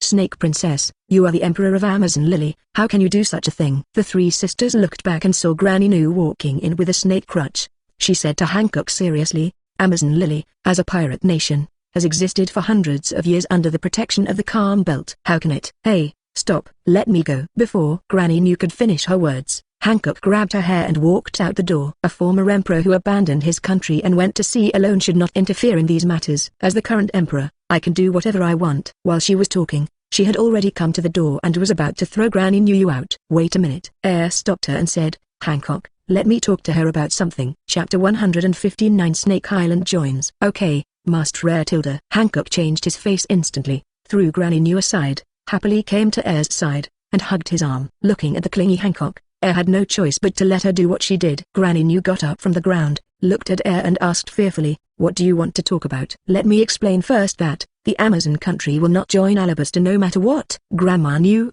right? Don't be so absolute. Listen to my opinion. Maybe you will change your mind." As he spoke, Air took out a newspaper and threw it to her and continued, "The current stable life in the Amazon kingdom mainly depends on two factors. One is that it is located in the calm belt, which is a natural barrier. The other is that Hancock, as a Shikibukai, has the privileges granted by the government. But 2 days ago, Doflamingo, who was also a Shikibukai, was arrested, and everything he did was made public. Not to mention anything else, just stealing the throne was enough to alert other franchise countries. In addition to the fact that his predecessor Shikibukai Crocodile had done something similar, the kings of the participating countries have become uneasy. I guess the kings will reach a consensus at the next World Summit and ask the government to strip Shikibukai of its system." Granny New was reading the newspaper and listening to his story. "I have to admit that what Air said does make sense, but this is not the reason why the Amazon kingdom must leave." "So what? We didn't live well before the Shikibukai system. Why do we have to join Alabaster?" Air smiled and replied, "Don't you know? Dr. Vegapunk, a scientist recruited by the government, discovered that sea kings cannot detect ships on the sea by installing sea stone on the bottom of the ship. Now, after continuous research, Marine has mature technology that can sail without resistance in the calm belt. For example, the ship I used when I was in Marine can shuttle back and forth through the calm belt and travel freely around the world. If the government really deprives Hancock of his Shikibukai title by then, Marine is likely to send a fleet into the calm belt to attack the Amazon kingdom."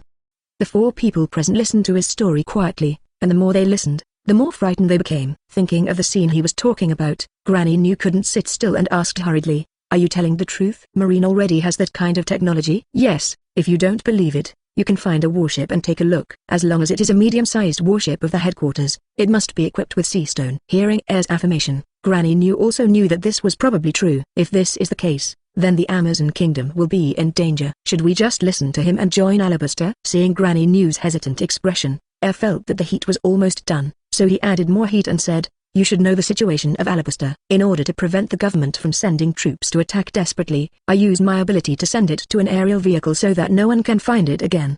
And Amazon can do the same. Isn't it safer than staying in the calm belt? And I also assure you that Amazon is still an independent country, and I will respect your traditions and not let any man get close to you." When it came down to this, Granny New thought it over and over again and finally nodded and agreed. But even if she doesn't agree, it probably won't happen. When Hancock gets angry, he won't listen to her dissuasion. After she agreed, the rest was easy to solve. Several people discussed for a while, and Hancock went to explain to the citizens and inform them of the news that the entire country was to be relocated. Air, after asking Granny New, learned about the locations of many resource-rich islands. So after staying on Hinata Island for another week, Air used his ability to take the entire Hinata Island and dozens of islands into the sky. Of course, Air did not forget about Dressrosa. After going around in a circle and taking it with him, he returned to Alabaster. Seeb, after placing Dressrosa and other islands next to Alabaster, and placing Daughter Island far away from the mainland, Air took Hancock to the main capital.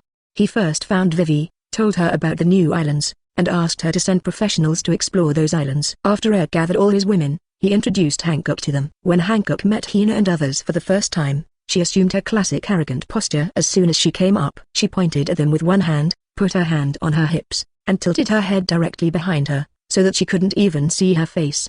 "Listen to me. From now on, you will all obey my orders. Master Air only belongs to Aisha." Air had a black line on his head and instinctively felt something was wrong. Sure enough, when the other women heard what she said, they immediately went crazy. Whenever this happens, Ain and Nasha are always the first to jump out. They point angrily at Hancock and shout, "What? How dare a newcomer be so arrogant? Let's see how I teach you a lesson." "Yes, you actually want to monopolize Air, you annoying woman. Stop dreaming." Hancock had already expected this. She straightened up, flipped her hair and made a shy gesture, and said, "You will definitely agree. If you want to know why, it's because I am so beautiful." Facing her charm, the girls present did not react at all and were completely immune. Not to mention anything else, any of the women present could be picked out and put outside. Which one is not a big beauty that attracts men? In addition, their orientation is normal and they do not have the idea of women, so they will not fall for Hancock's tricks at all.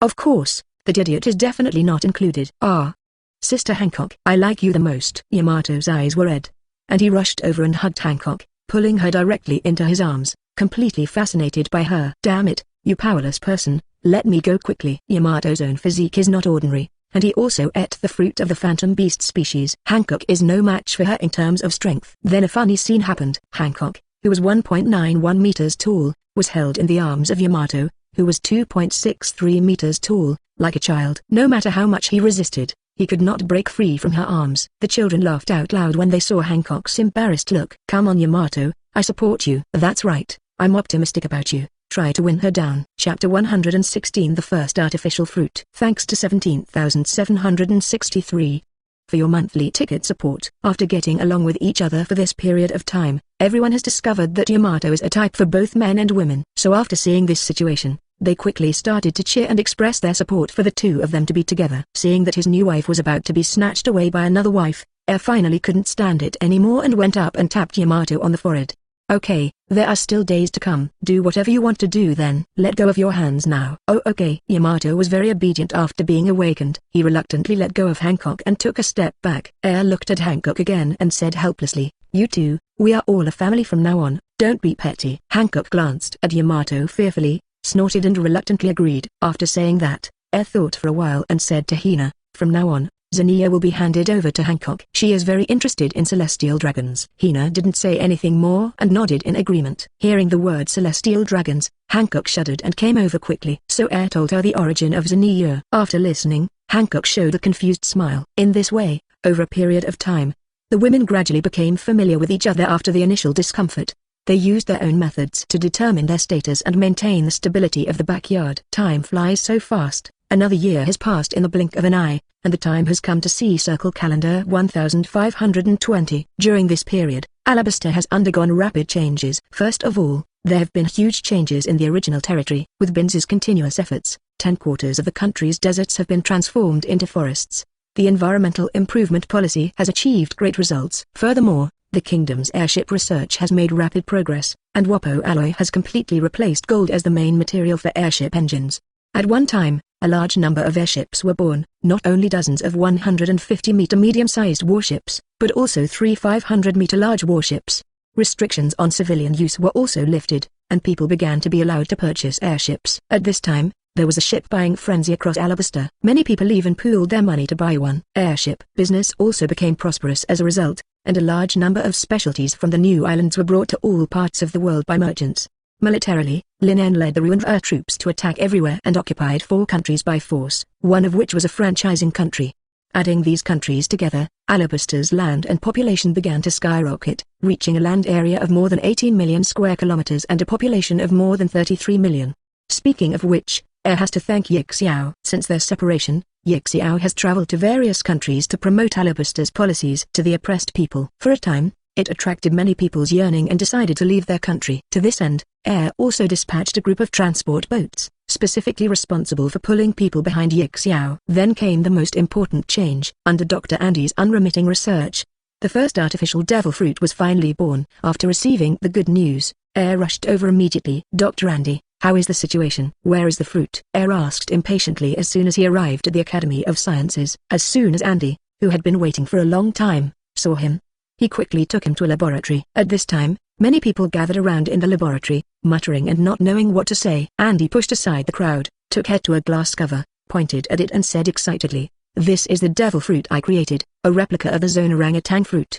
Stepped forward and took a look, then opened the glass cover, took out the fruit and looked at it carefully. Nothing can be seen from the outside, just a very ordinary purple skin with black patterns, looking like a pineapple, and nothing else. "Is it developed based on the gorilla fruit ability user captured before? I don't know the difference between this replica and the original." "I don't know about this either. Everything still needs to be tested in the follow-up, but the only thing I can be sure of is that this is definitely a devil fruit with Zone's abilities." Nodded, believing what he said. So he asked someone to bring a captured pirate, pry open his mouth, force the fruit into his mouth and let him eat it. The fruit has inherited the shortcomings of the original version very well, but it is still so hard to swallow.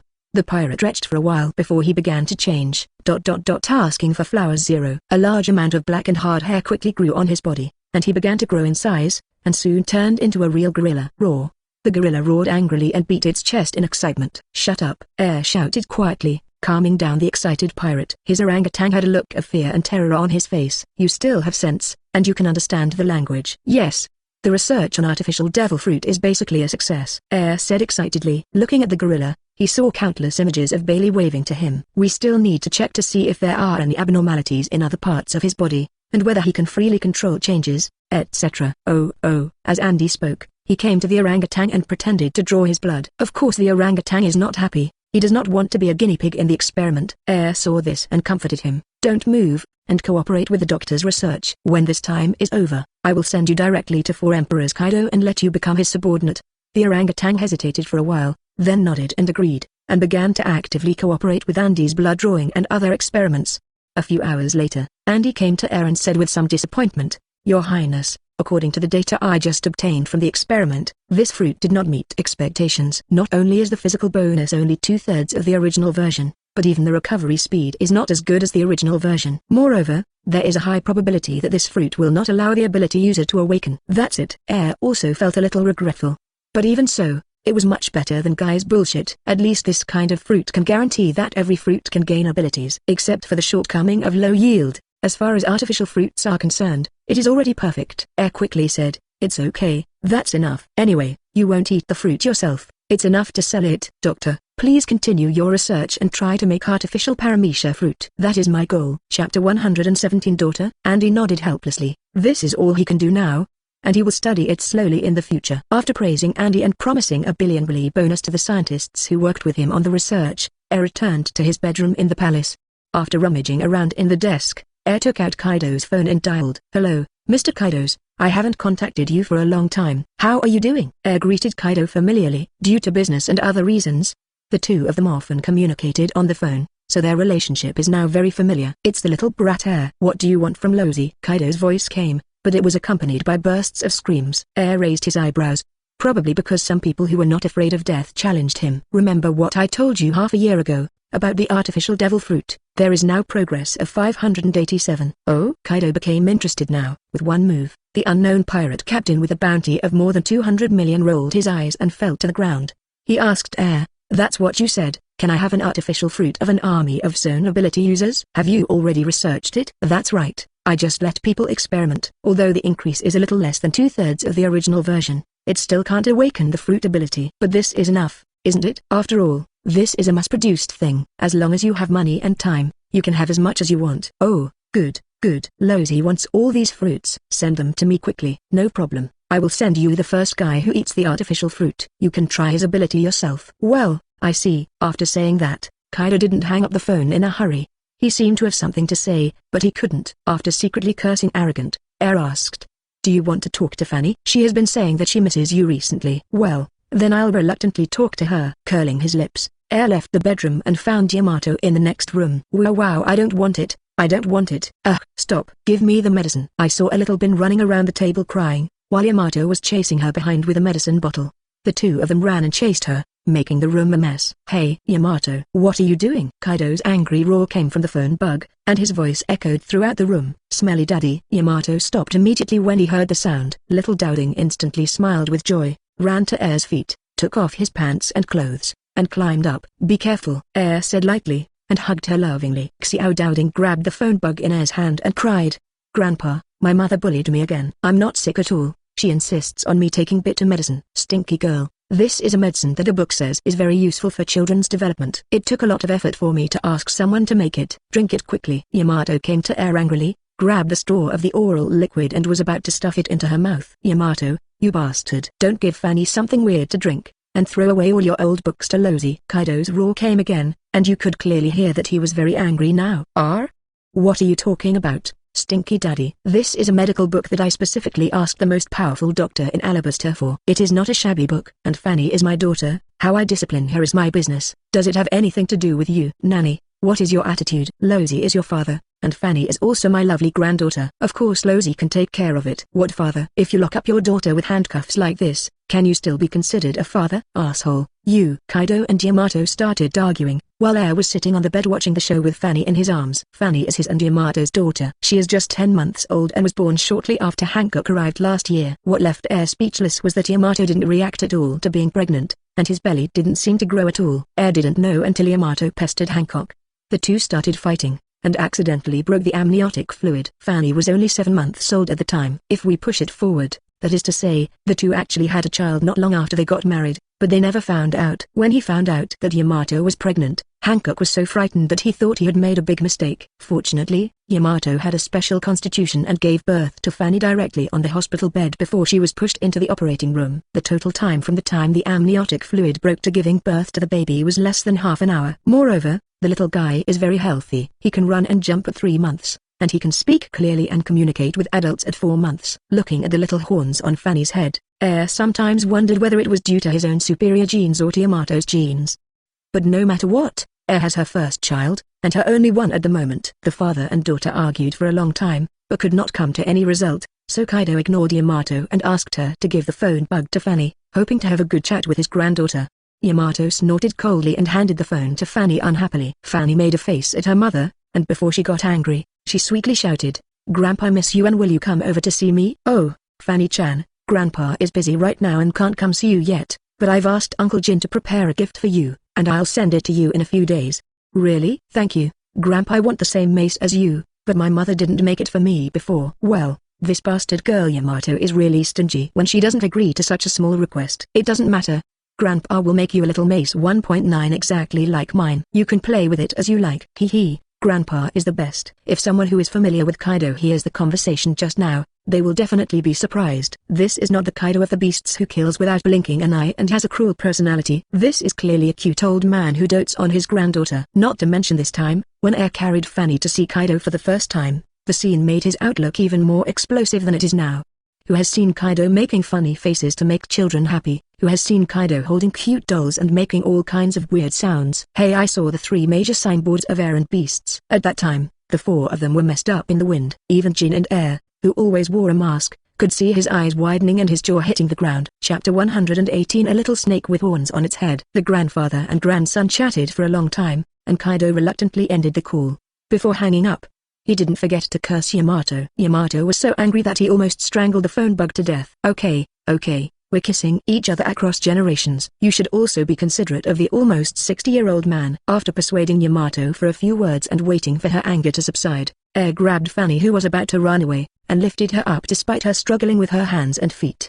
"And your grandpa Kaido is not here. If you don't listen to your mother anymore, then I can only watch you get spanked." Fanny pouted and said aggrievedly, "But I'm not sick at all. Why do I need to take medicine?" Yamato rolled her eyes and crossed her arms, looking at Yamato fiercely. Air thought for a while and said to her, "Well, don't you really want a little snake? As long as you are obedient, I will go to your little mother Hancock to get one for you." Fanny's aggrieved expression disappeared in an instant. Her eyes immediately lit up. She nodded quickly and said, "Yeah, I promise to be obedient and drink the medicine." After swearing, she looked at Air expectantly and said, "Dad, I want to catch a snake with horns on its head and 4 claws like Grandpa." "Okay. I wonder, is it called a snake? Is that a dragon? Where do you want me to catch such a snake?" Air's mouth twitched and he opened his mouth to explain to her. "That's a dragon, a legendary beast that can't be caught." "Can Daddy catch you a big python like Salome?" "I can't catch it." Fanny was disappointed for a while, but thinking of the cute big snake that often followed Hancock's mother, she said happily, Okay, I want the cyan one. It's also blue." "Kaido turned into a dragon and took you flying a few times. Are you so persistent?" "I obviously took you flying too."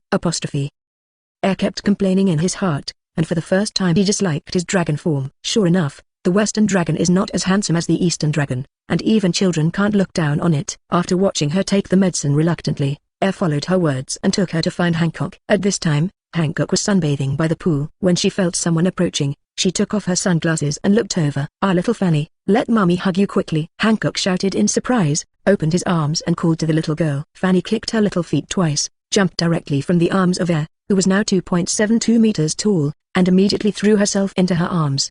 "Akawaii." Hancock hugged the cute little guy, kept rubbing her smooth little face, and shouted with satisfaction. Perhaps because he was feeling very guilty at the time, Hancock has always been very kind to little Fanny, and has slowly awakened to his doting motherly nature.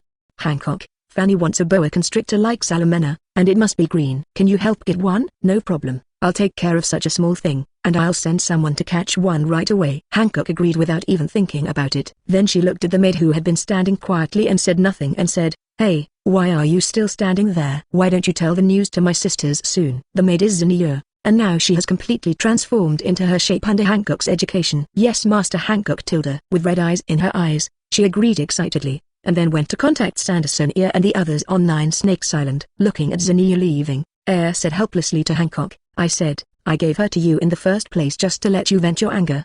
Why is she like this now? She is still my woman, but now she has been broken by you." Hancock snorted coldly, turned his head and said angrily, "I don't admit that she is a sister, and this knowing woman dares to call herself the most beautiful woman in the world. It is simply unforgivable."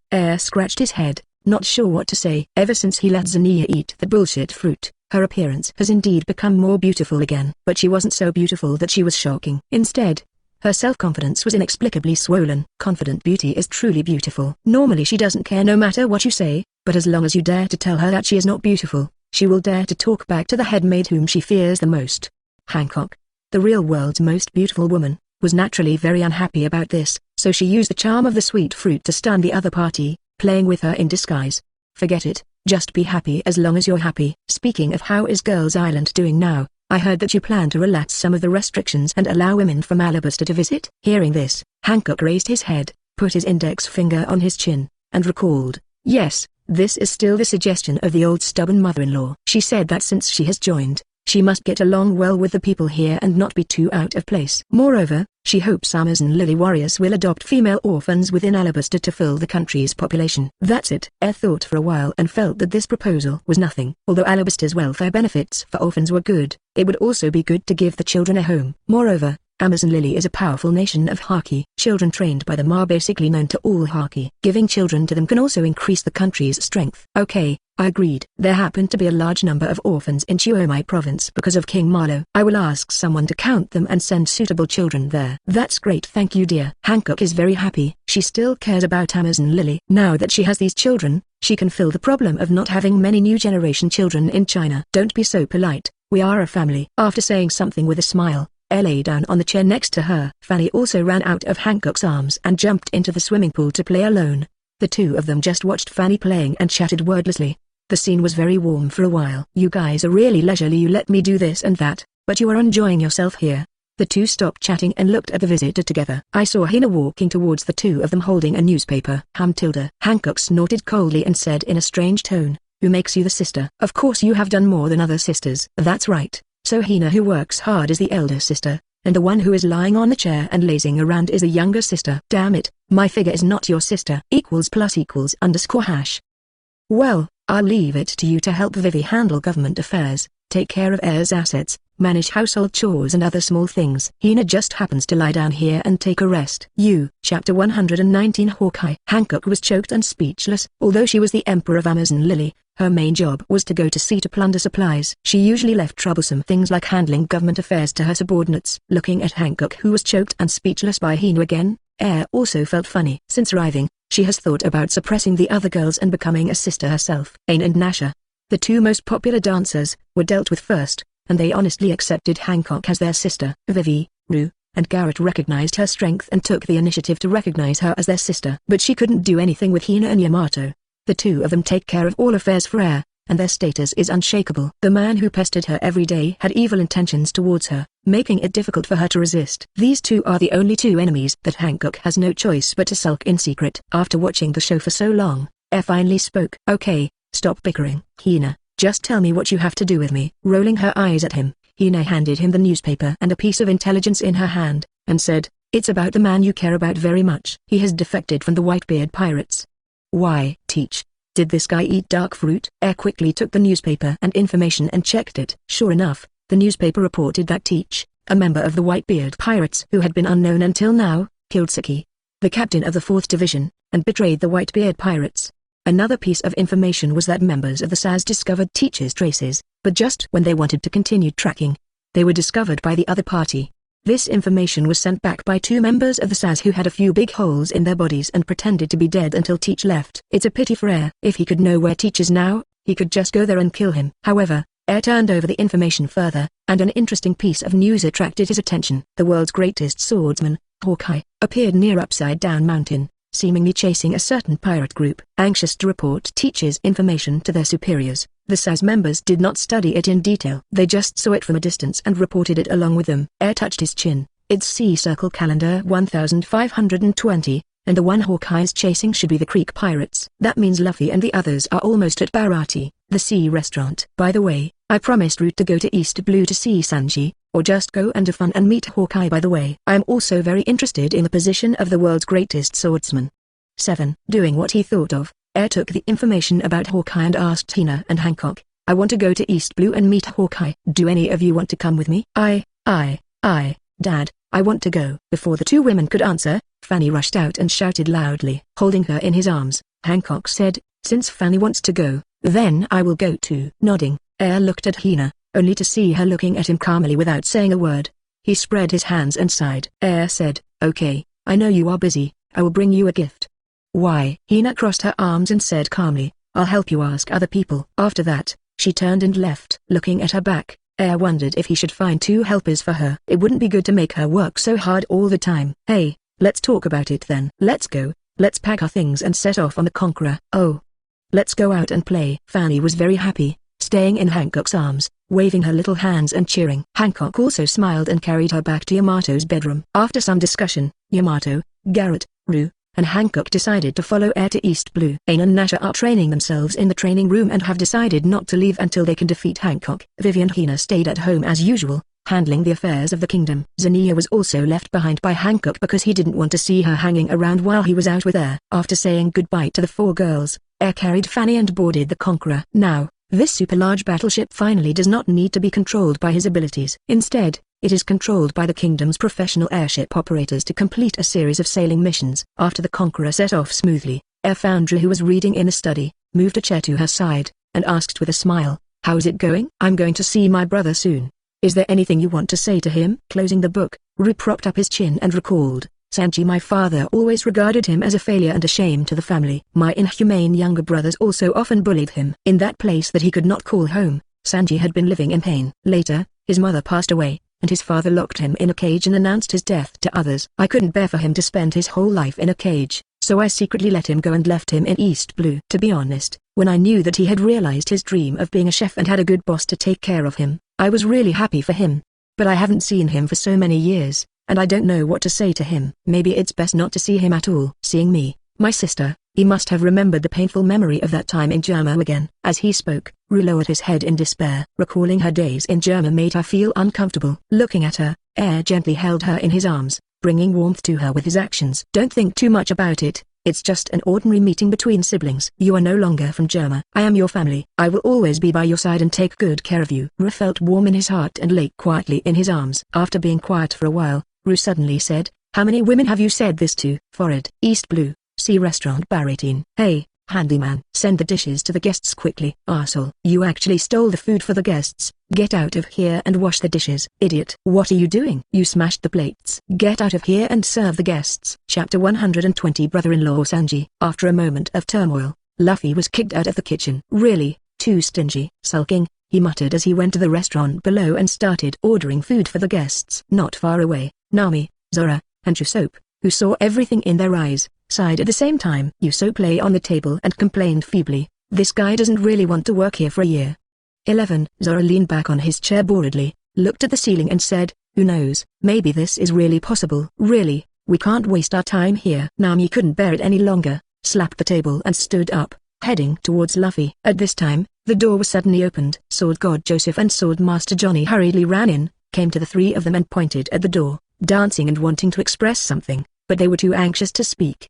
The guests in the restaurant were all attracted by the two of them. What do you want to say? Zoro asked doubtfully. So, Brother Zoro, outside, there is a big ship coming outside, it is the Creek Pirates. Johnny stammered and finished speaking, which immediately made the guests talk. 357 Nanny. Is he the pirate Admiral Creek? Isn't the news that he went to the Grand Line? Why is he here? What should we do? Let's run. That's Crook with 5,000 men and a base bounty of 17 million. There was a chaos in the restaurant, and the guests were holding their heads and running around in panic. At this time, footsteps were heard outside the door, and a tall figure came into view through the window. Everyone quickly shut their mouths and did not dare to make a sound. Zoro clenched his fist and stared at the door, ready to take action at any time. Nami and Usopp shivered in the corner, sweating from fear. Crunch tilde. The restaurant door was slowly pushed open, and the frightened guests could clearly see the figure outside the door. At this time, Admiral Creek was weak and staggered in, being supported by his subordinate Hajin. Creek weakly said to the people in the restaurant, "Sorry, please give me some food and water. I have plenty of money. I haven't eaten, for a long time." After saying that, he fell to the ground. Arjun quickly stepped forward to help him, and anxiously shouted to everyone in the restaurant, "Please, please save our captain. He is starving to death." But the people in the restaurant showed no response and had no intention of helping. At this time, Paddy, the chef in the restaurant, laughed loudly and taunted loudly, "Ha ha ha, is this East Blue Admiral Creek? It looks like he is no longer good. This guy will starve to death." Good. Others also came to their senses and said one after another, "That's right, how can I give you food? Just let him starve to death." "Yes, don't give him anything to eat, otherwise he will definitely attack us when he recovers. Quickly inform Marine, this is a once-in-a-lifetime opportunity." Listening to the indignant shouts of the guests and looking at Creek's weak appearance, Sanji took a puff of cigarette and silently turned around and went to the kitchen. "Please, I promise I won't hurt you. Just give me a mouthful of food and a glass of water. Please save me." Creek slowly got up, knelt on the ground, and spoke. "Chief Creek, please don't do this. Don't bow to these people. How can I let you do such a humble thing?" Ajin couldn't bear to look at him and advised anxiously. Creek ignored him and continued to beg softly, "Please, I can't do anything. Please give me some food, please." Seeing his appearance, Paddy raised his head arrogantly and said disdainfully, "Don't think that anyone will sympathize with you, we." Before he could finish his words, Sanji kicked him away from behind. "Get out of the way." After saying something calmly, he came to the two Creeks with a large bowl of fried rice and a bottle of wine, put the things down, and said, "Take it and eat it." "Mr. Sanji." Arjun looked at him in surprise. Tenfen was moved. Creek said, "Thank you," and quickly grabbed the fried rice and ate it. A chef saw his move and ran over anxiously and shouted, "Hey, Sanji, what are you doing? Take the food away quickly. Don't believe what he says. This is a treacherous and cunning Creek. That person who pretended to be a marine and killed his boss, flew a marine flag to attack towns, and pretended to be in distress to sneak attack on passenger ships. Creek, who would do whatever it takes to win." Luffy, who had been watching, heard this and suddenly said, "It turns out he is a bad guy." Others nodded in agreement with the chef and asked Sanji to put the food away. But it was too late now. After swallowing the last bite of food, Creek sneered at the corner of his mouth, stood up suddenly, and punched Sanji with his fist. Sanji couldn't react in time and had to watch helplessly as his fist gradually enlarged. Just when he thought he was about to be hit, a hand grasped Creek's arm tightly like an iron vice. "I can't watch my brother-in-law beat him in front of my wife." After saying that, he grabbed Creek's hand and threw him out. Air looked back at Sanji, who was stunned, and couldn't help but complain, "Sanji, right? Even if you don't want others to be hungry, then can't you tie him up first, and then let others feed him? Isn't it the same thing?" Thank you for your help. I didn't think much about it. I just wanted the hungry people to eat quickly." Hearing Air's words, Sanji was stunned, and quickly thanked and explained. But he soon came to his senses. "Wait a minute, who are you? Who is your brother-in-law?" "Of course it's you, Sanji. I haven't seen you for so many years. You look a lot stupider." Before Air could answer, a joking laugh came from outside. Then Ru walked in from the door. Sanji's pupils widened and he unconsciously dropped the cigarette in his mouth. Looking at Ru's familiar face and the iconic circled eyebrows, he shouted excitedly, You are Ru? Why are you here?" Chapter 121 Sister and Brother Meet. Is this the first thing you say when you see my dear sister?" "I'm so sad." Ru walked up to Air, hugged his arm, and continued, "Of course I am going out with my husband to play and relax. And by the way, I can see my lovely brother." "Husband? Him?" Sanji's eyes widened and he looked at them in disbelief. He never expected that Ru was actually married and appeared in front of him with her husband. The other chefs in the restaurant looked at Ru in surprise. Seeing that she had the same curly eyebrows as Sanji, they shouted in shock, "Sanji's sister? What's going on? Isn't he an orphan? Look, those curly eyebrows are exactly the same as Sanji's. She must be her sister." Baraty's boss Zephyr was on the stairs, looking at Ru and Air, silent and not knowing what he was thinking. At this time, a chef looked at Air and said doubtfully, "Hey, why does Sanji's brother-in-law look familiar?" After hearing his words, other people's eyes immediately moved to Air. They also felt that Sanji's brother-in-law looked familiar. A businessman looked at the tall figure wearing a classic white suit. He suddenly thought of something and couldn't help but take 2 steps back. He trembled and whispered, "No, it can't be wrong. This outfit, this face, is the legendary Big Shot, the Godslayer Fire Dragon Heir with a bounty of 4.5 billion bli. Nani. In East Blue, a place with an average bounty of 4.5 million, A big boss with 4.5 billion suddenly arrived. Everyone's brains were shut down and they were so frightened that they could not speak. Everyone's jaws dropped to the ground as they looked at his appearance and recalled the photo that often dominated the news headlines a year ago. Comparing the two, they were the same person. With another plop, the businessman quickly knelt on the ground and shouted loudly, "Kneel down quickly. This is the world's nobleman, the descendant of the creator, the noble celestial dragons." As soon as the words came out, many knowledgeable guests reacted and quickly knelt down on the ground, burying their heads low, not daring to look at him. Others followed suit and quickly knelt down. Sanji, Zoro, and Usopp looked at the people kneeling on the ground and were shocked and speechless. Nami and Luffy opened their mouths wide and looked at this familiar figure with surprised smiles. "Hey, everyone, get up. I'm different from those stupid pigs in the Holy Land. I don't need you to kneel down." Air looked at the people kneeling on the ground and said helplessly, "Hey, don't say it." "Are we allowed to hear this?" The businessman was well informed and had heard about Air's deeds. He quickly stood up and bowed respectfully. "I'm extremely sorry, I'm rude." After saying that, he directly applied oil to the soles of his feet and ran out against the wall. Others followed suit and began to run away. "Who is this guy?" Sanji stared at all this blankly. His brother-in-law seemed to have a good background. At this moment, a fist suddenly hit Air from a distance. Rubber pistol. Air tilted his head and easily dodged the attack. At the same time, he reached out to grab the lengthened arm and pulled Luffy over. Iron Fist of Love. Bang. Rapping Haki's fist hit Luffy's head, driving his head straight into the floor. "Yeah, Luffy, you idiot." Usopp's face turned pale when he saw this situation. "Didn't you listen to what the person just said? This is a monster with a bounty of 4.5 billion. Luffy actually attacked him." "Luffy!" Zoro also shouted, quickly pulled out his knife and came towards Air. At this time, Nami suddenly jumped out and punched Zoro away. "Don't do it." The remaining people in the restaurant looked at the rapidly changing situation on the field with bewildered expressions, feeling confused. What happened? Luffy was killed. Nami knocked Zoro away. What on earth is going on? Usopp looked at everything in front of him, not understanding the current situation at all. Nami ignored him, but came to Air with a smile and said happily, "Air, do you remember me? I am Nami." Air also smiled and said to her with a smile, "Of course I remember, long time no see. It seems you really got on this idiot's ship and went to sea to become a pirate. Asking for flowers 0. Hee, there's no way. This is what we agreed before." Zoro, who stood up from the pile of tables and chairs, and Usopp, who was too frightened to move, could not help but be stunned as they listened to the conversation between the two. They shouted at the same time in surprise, "Nami, you actually know such a big shot." At this time, Luffy also struggled to pull his head out of the board. He covered the big bump on his head and shouted in pain, "Ah!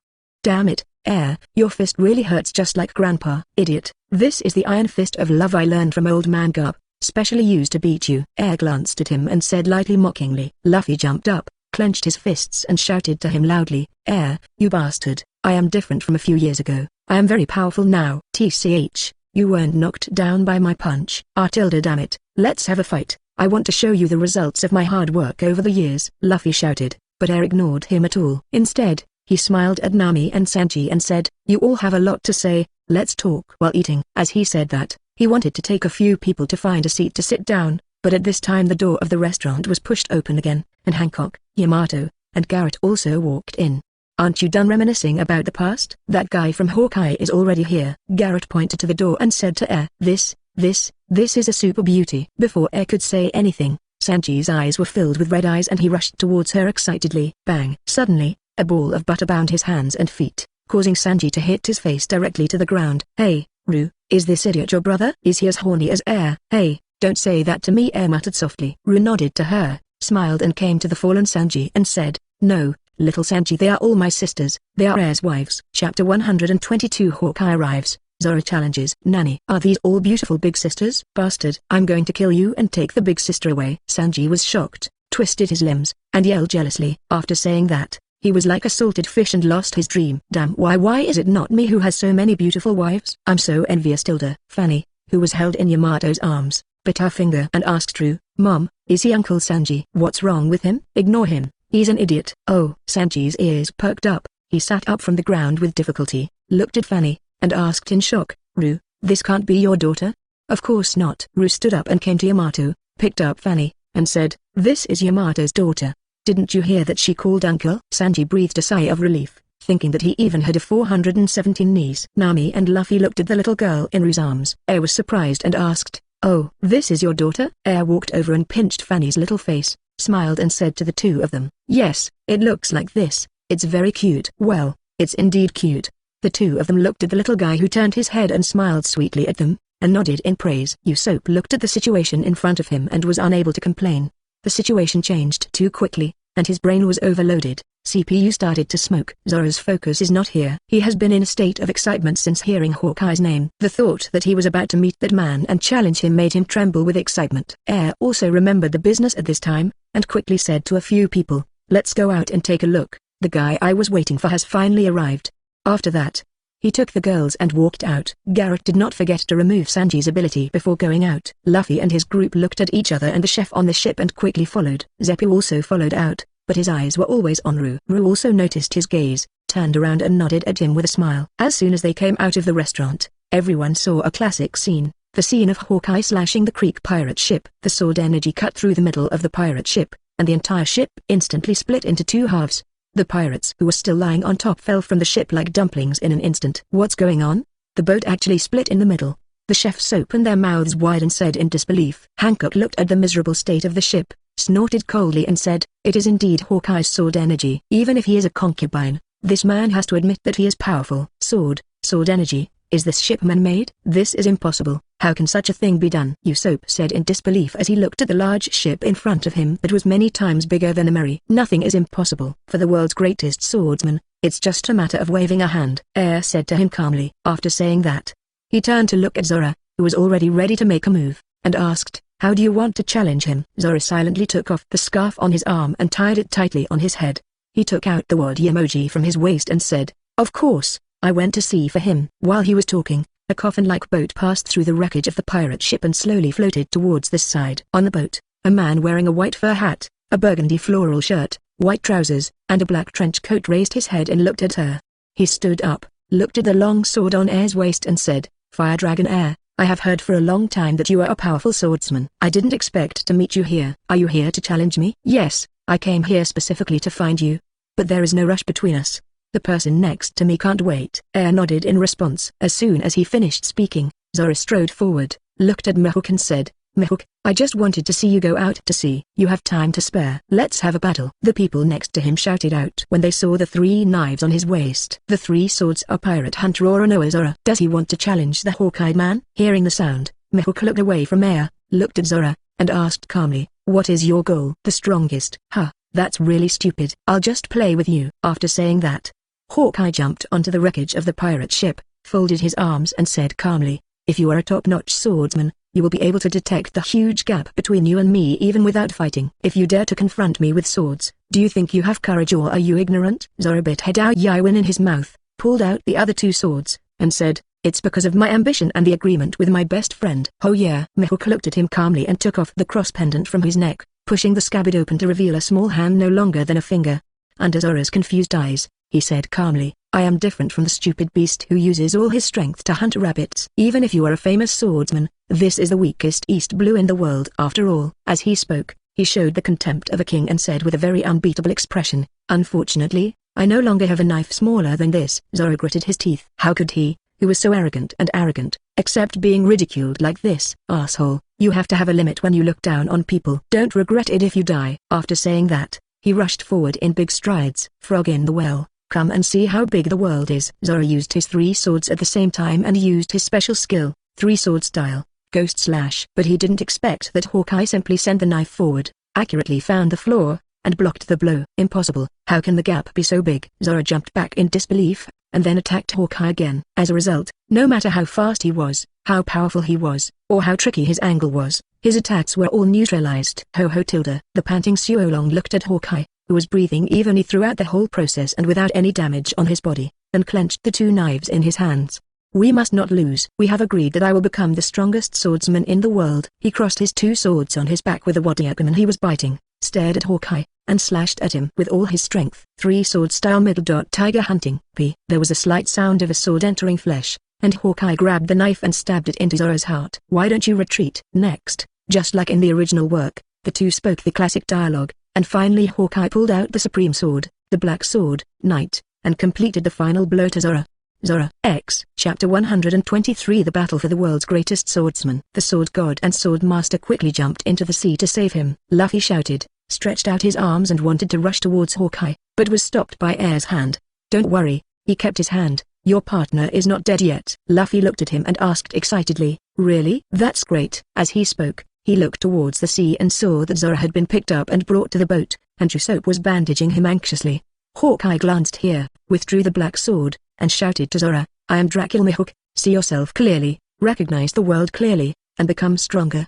No matter how many years pass, I will be waiting for you in the strongest position. Surpass this sword, surpass me, roar Noah Zoro. Then Zoro also woke up, raised his hand and made a promise to never lose again. But at this moment, Air had to interrupt them. Although the scene is very touching, I still have to say that maybe starting from today, the position of the world's greatest swordsman will be changed. Air's words surprised everyone. What do you mean? Is Fire Dragon also going to challenge Hawkeye to compete for the #1 spot in the world? 24? It should be right. Look at the long sword on his waist. He is also a swordsman. This is a legendary couple that you may never see in your lifetime.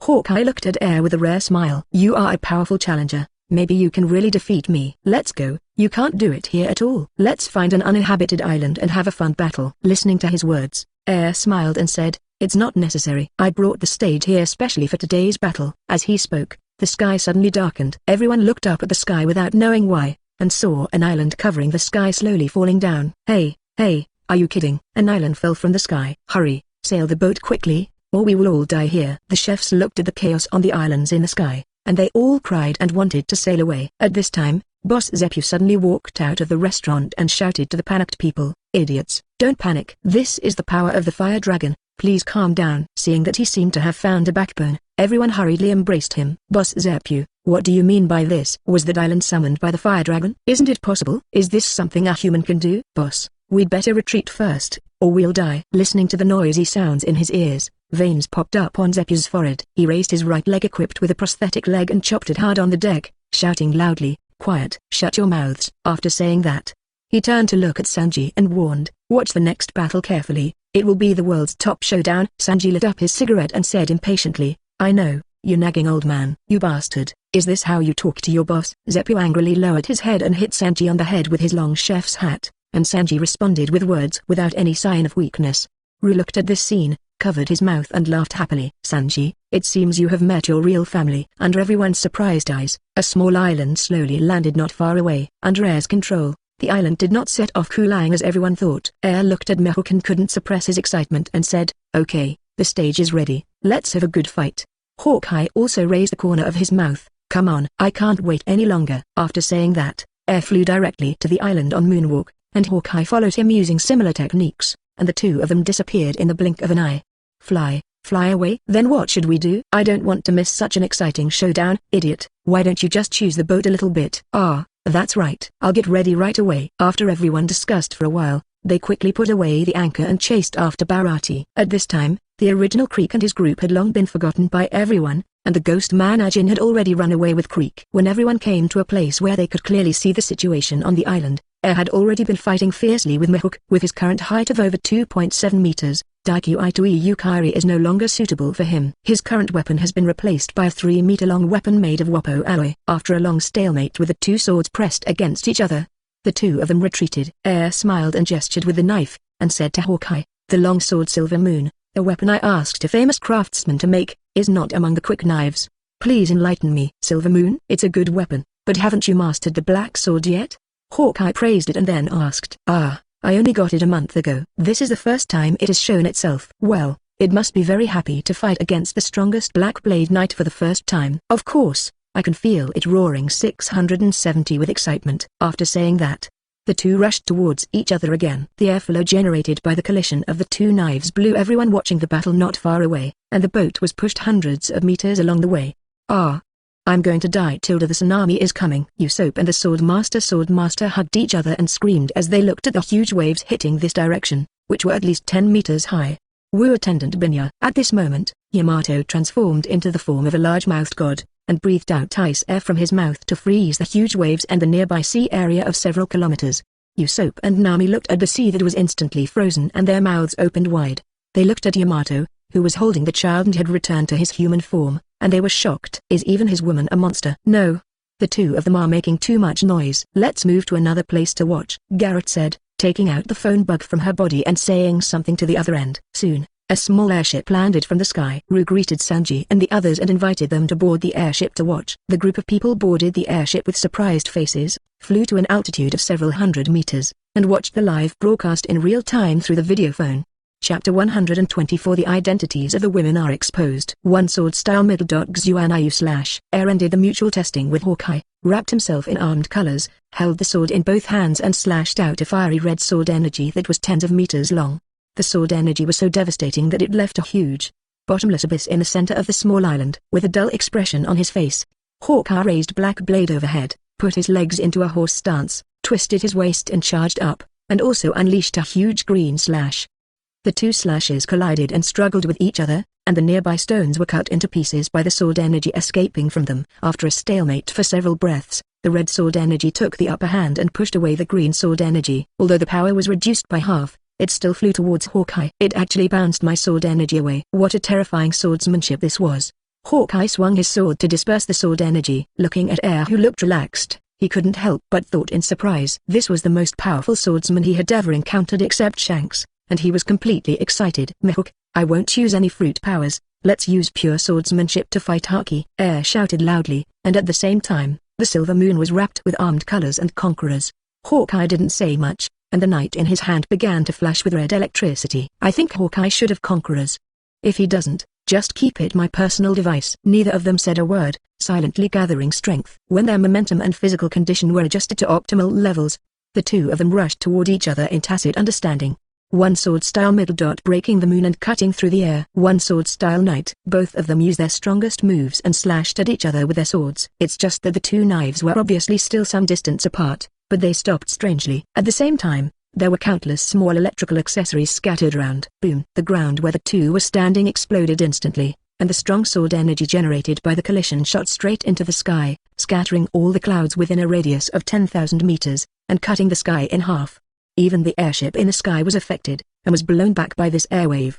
Monster. Even the sky was torn apart. Is this really possible for humans? It's unbelievable. Are all the monsters like this in the Grand Line? Everyone in the airship lay in front of the screen and shouted, watching this world-class scene. Is this his true strength? Compared to this level, I am still too weak. The medical staff on the airship re-bandaged the wound. Zoro, who was sitting in the corner, looked at the picture on the monitor and felt weak again. Hearing everyone praising her father, little Fanny proudly said, Dad is the strongest in the world. Even Grandpa is not his opponent. When Nami heard what Fanny said, she looked over curiously and asked her, Little Fanny, who is your grandfather? Is he very powerful? Speaking of her grandpa, Fanny was also very proud. She waved her little hands and said proudly, Of course, Grandpa is the most powerful among the four emperors, but compared with Dad, Dad is the most powerful. Hey, little Fanny, this is wrong. Not only Whitebeard is mentioned in four emperors, my mother Charlotte Linlin is also better than Kaido. Garrett quickly retorted after hearing Fanny's words. It's always been four emperors. Four emperors, what does this mean? Several people who have been living in East Blue have obviously never heard of what this is. Zerpu,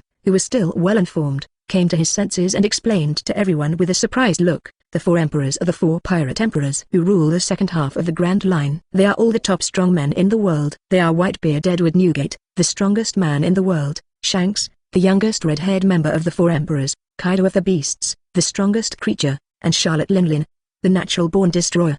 Shanks, isn't that the person who gave Luffy the straw hat? And isn't Usopp's one of his crew members? Isn't he also one of the four emperors? Hearing Shanks' name, Nami said in surprise. It was also the first time for Usopp to know that Shanks was so powerful. He thought that his father was a crew member of four emperors, and he couldn't help but feel proud in his heart. Luffy took off the straw hat on his head and looked at the hat that symbolized the agreement between the two before Shanks said goodbye. He longed for Grand Line even more. Seeing a few people whose tropic went astray, Sanji smoked a cigarette and complained, Hey, you guys have gone off topic. Shouldn't you be surprised now that there are two daughters of the four emperors here? They are also the wives of that bastard. Ah, I'm so jealous. By the end of the sentence, Sanji's whole body was on fire, and the fire of jealousy began to spread. Only then did everyone react, looking at their children and exclaiming, Hey, yes, sure enough, the monster's wife is not ordinary. No wonder she could freeze the entire sea instantly. Hancock, who was sitting on Salome and far away from the crowd, heard the chatter of the crowd and couldn't bear it anymore. She turned around and shouted at the crowd, Shut up, whoever dares to yell, I will turn him into a statue. Especially you, curly eyebrow, if you look at me lustfully, even if you are U's younger brother, I will turn you into stone. The one with curly eyebrows, are you talking about me? Sanji murmured, and the fire in his body suddenly went out. Suddenly his eyes turned into love hearts, his whole body twisted like noodles, and he shouted loudly, "What a nice name, beautiful lady, please keep calling me that in the future." As he spoke, his whole body turned into a stone statue. "Eh?"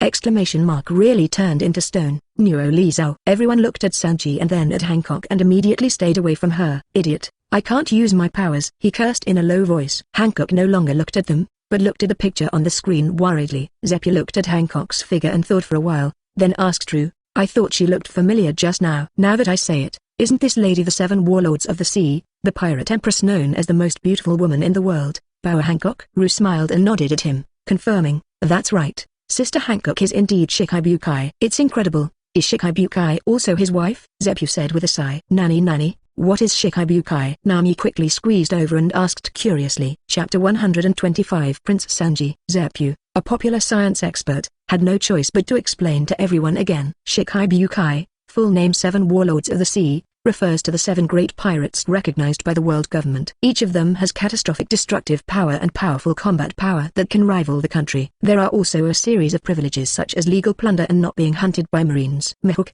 who is currently fighting against Air, is also a member of the Shikibukai. When Zephyr finished speaking, everyone exclaimed again. Their jaws almost dropped to the ground when they looked at the eagle eye on the screen who cut the island and the sea with a single knife. Miss Hancock is actually called Shikibukai with that guy. Does she also have that kind of terrifying strength? Sure enough, the whole family is a monster. Nami looked at the screen and couldn't help but sigh. After saying that, she looked at Rue and asked expectantly, "What about you, Sister Rue? Are you also a child of Shikibukai or 4 emperors?" "Oh, that's not true." Rue covered her mouth and chuckled, then glanced at Sanji, who had recovered and started smoking silently, and said, "I'm just a princess of a country. I have nothing to do with big shots like the 4 emperors and Shikibukai." 200. Hey, she's actually a princess. Is she from that country and famous? Usopp also came over curiously and asked. Rue held his chin with one hand, thought for a while and then said, "It should be considered very famous. I come from the kingdom of Germa. This country once ruled the entire North Blue. Although it is now lonely, Germa still relies on the influence of the powerful technological army and the comic sea warrior Sora. It's quite famous." "Nani, he ruled the entire North Blue? This is too scary," Usopp exclaimed. There were also a few people who had read the comics who cried out in disbelief.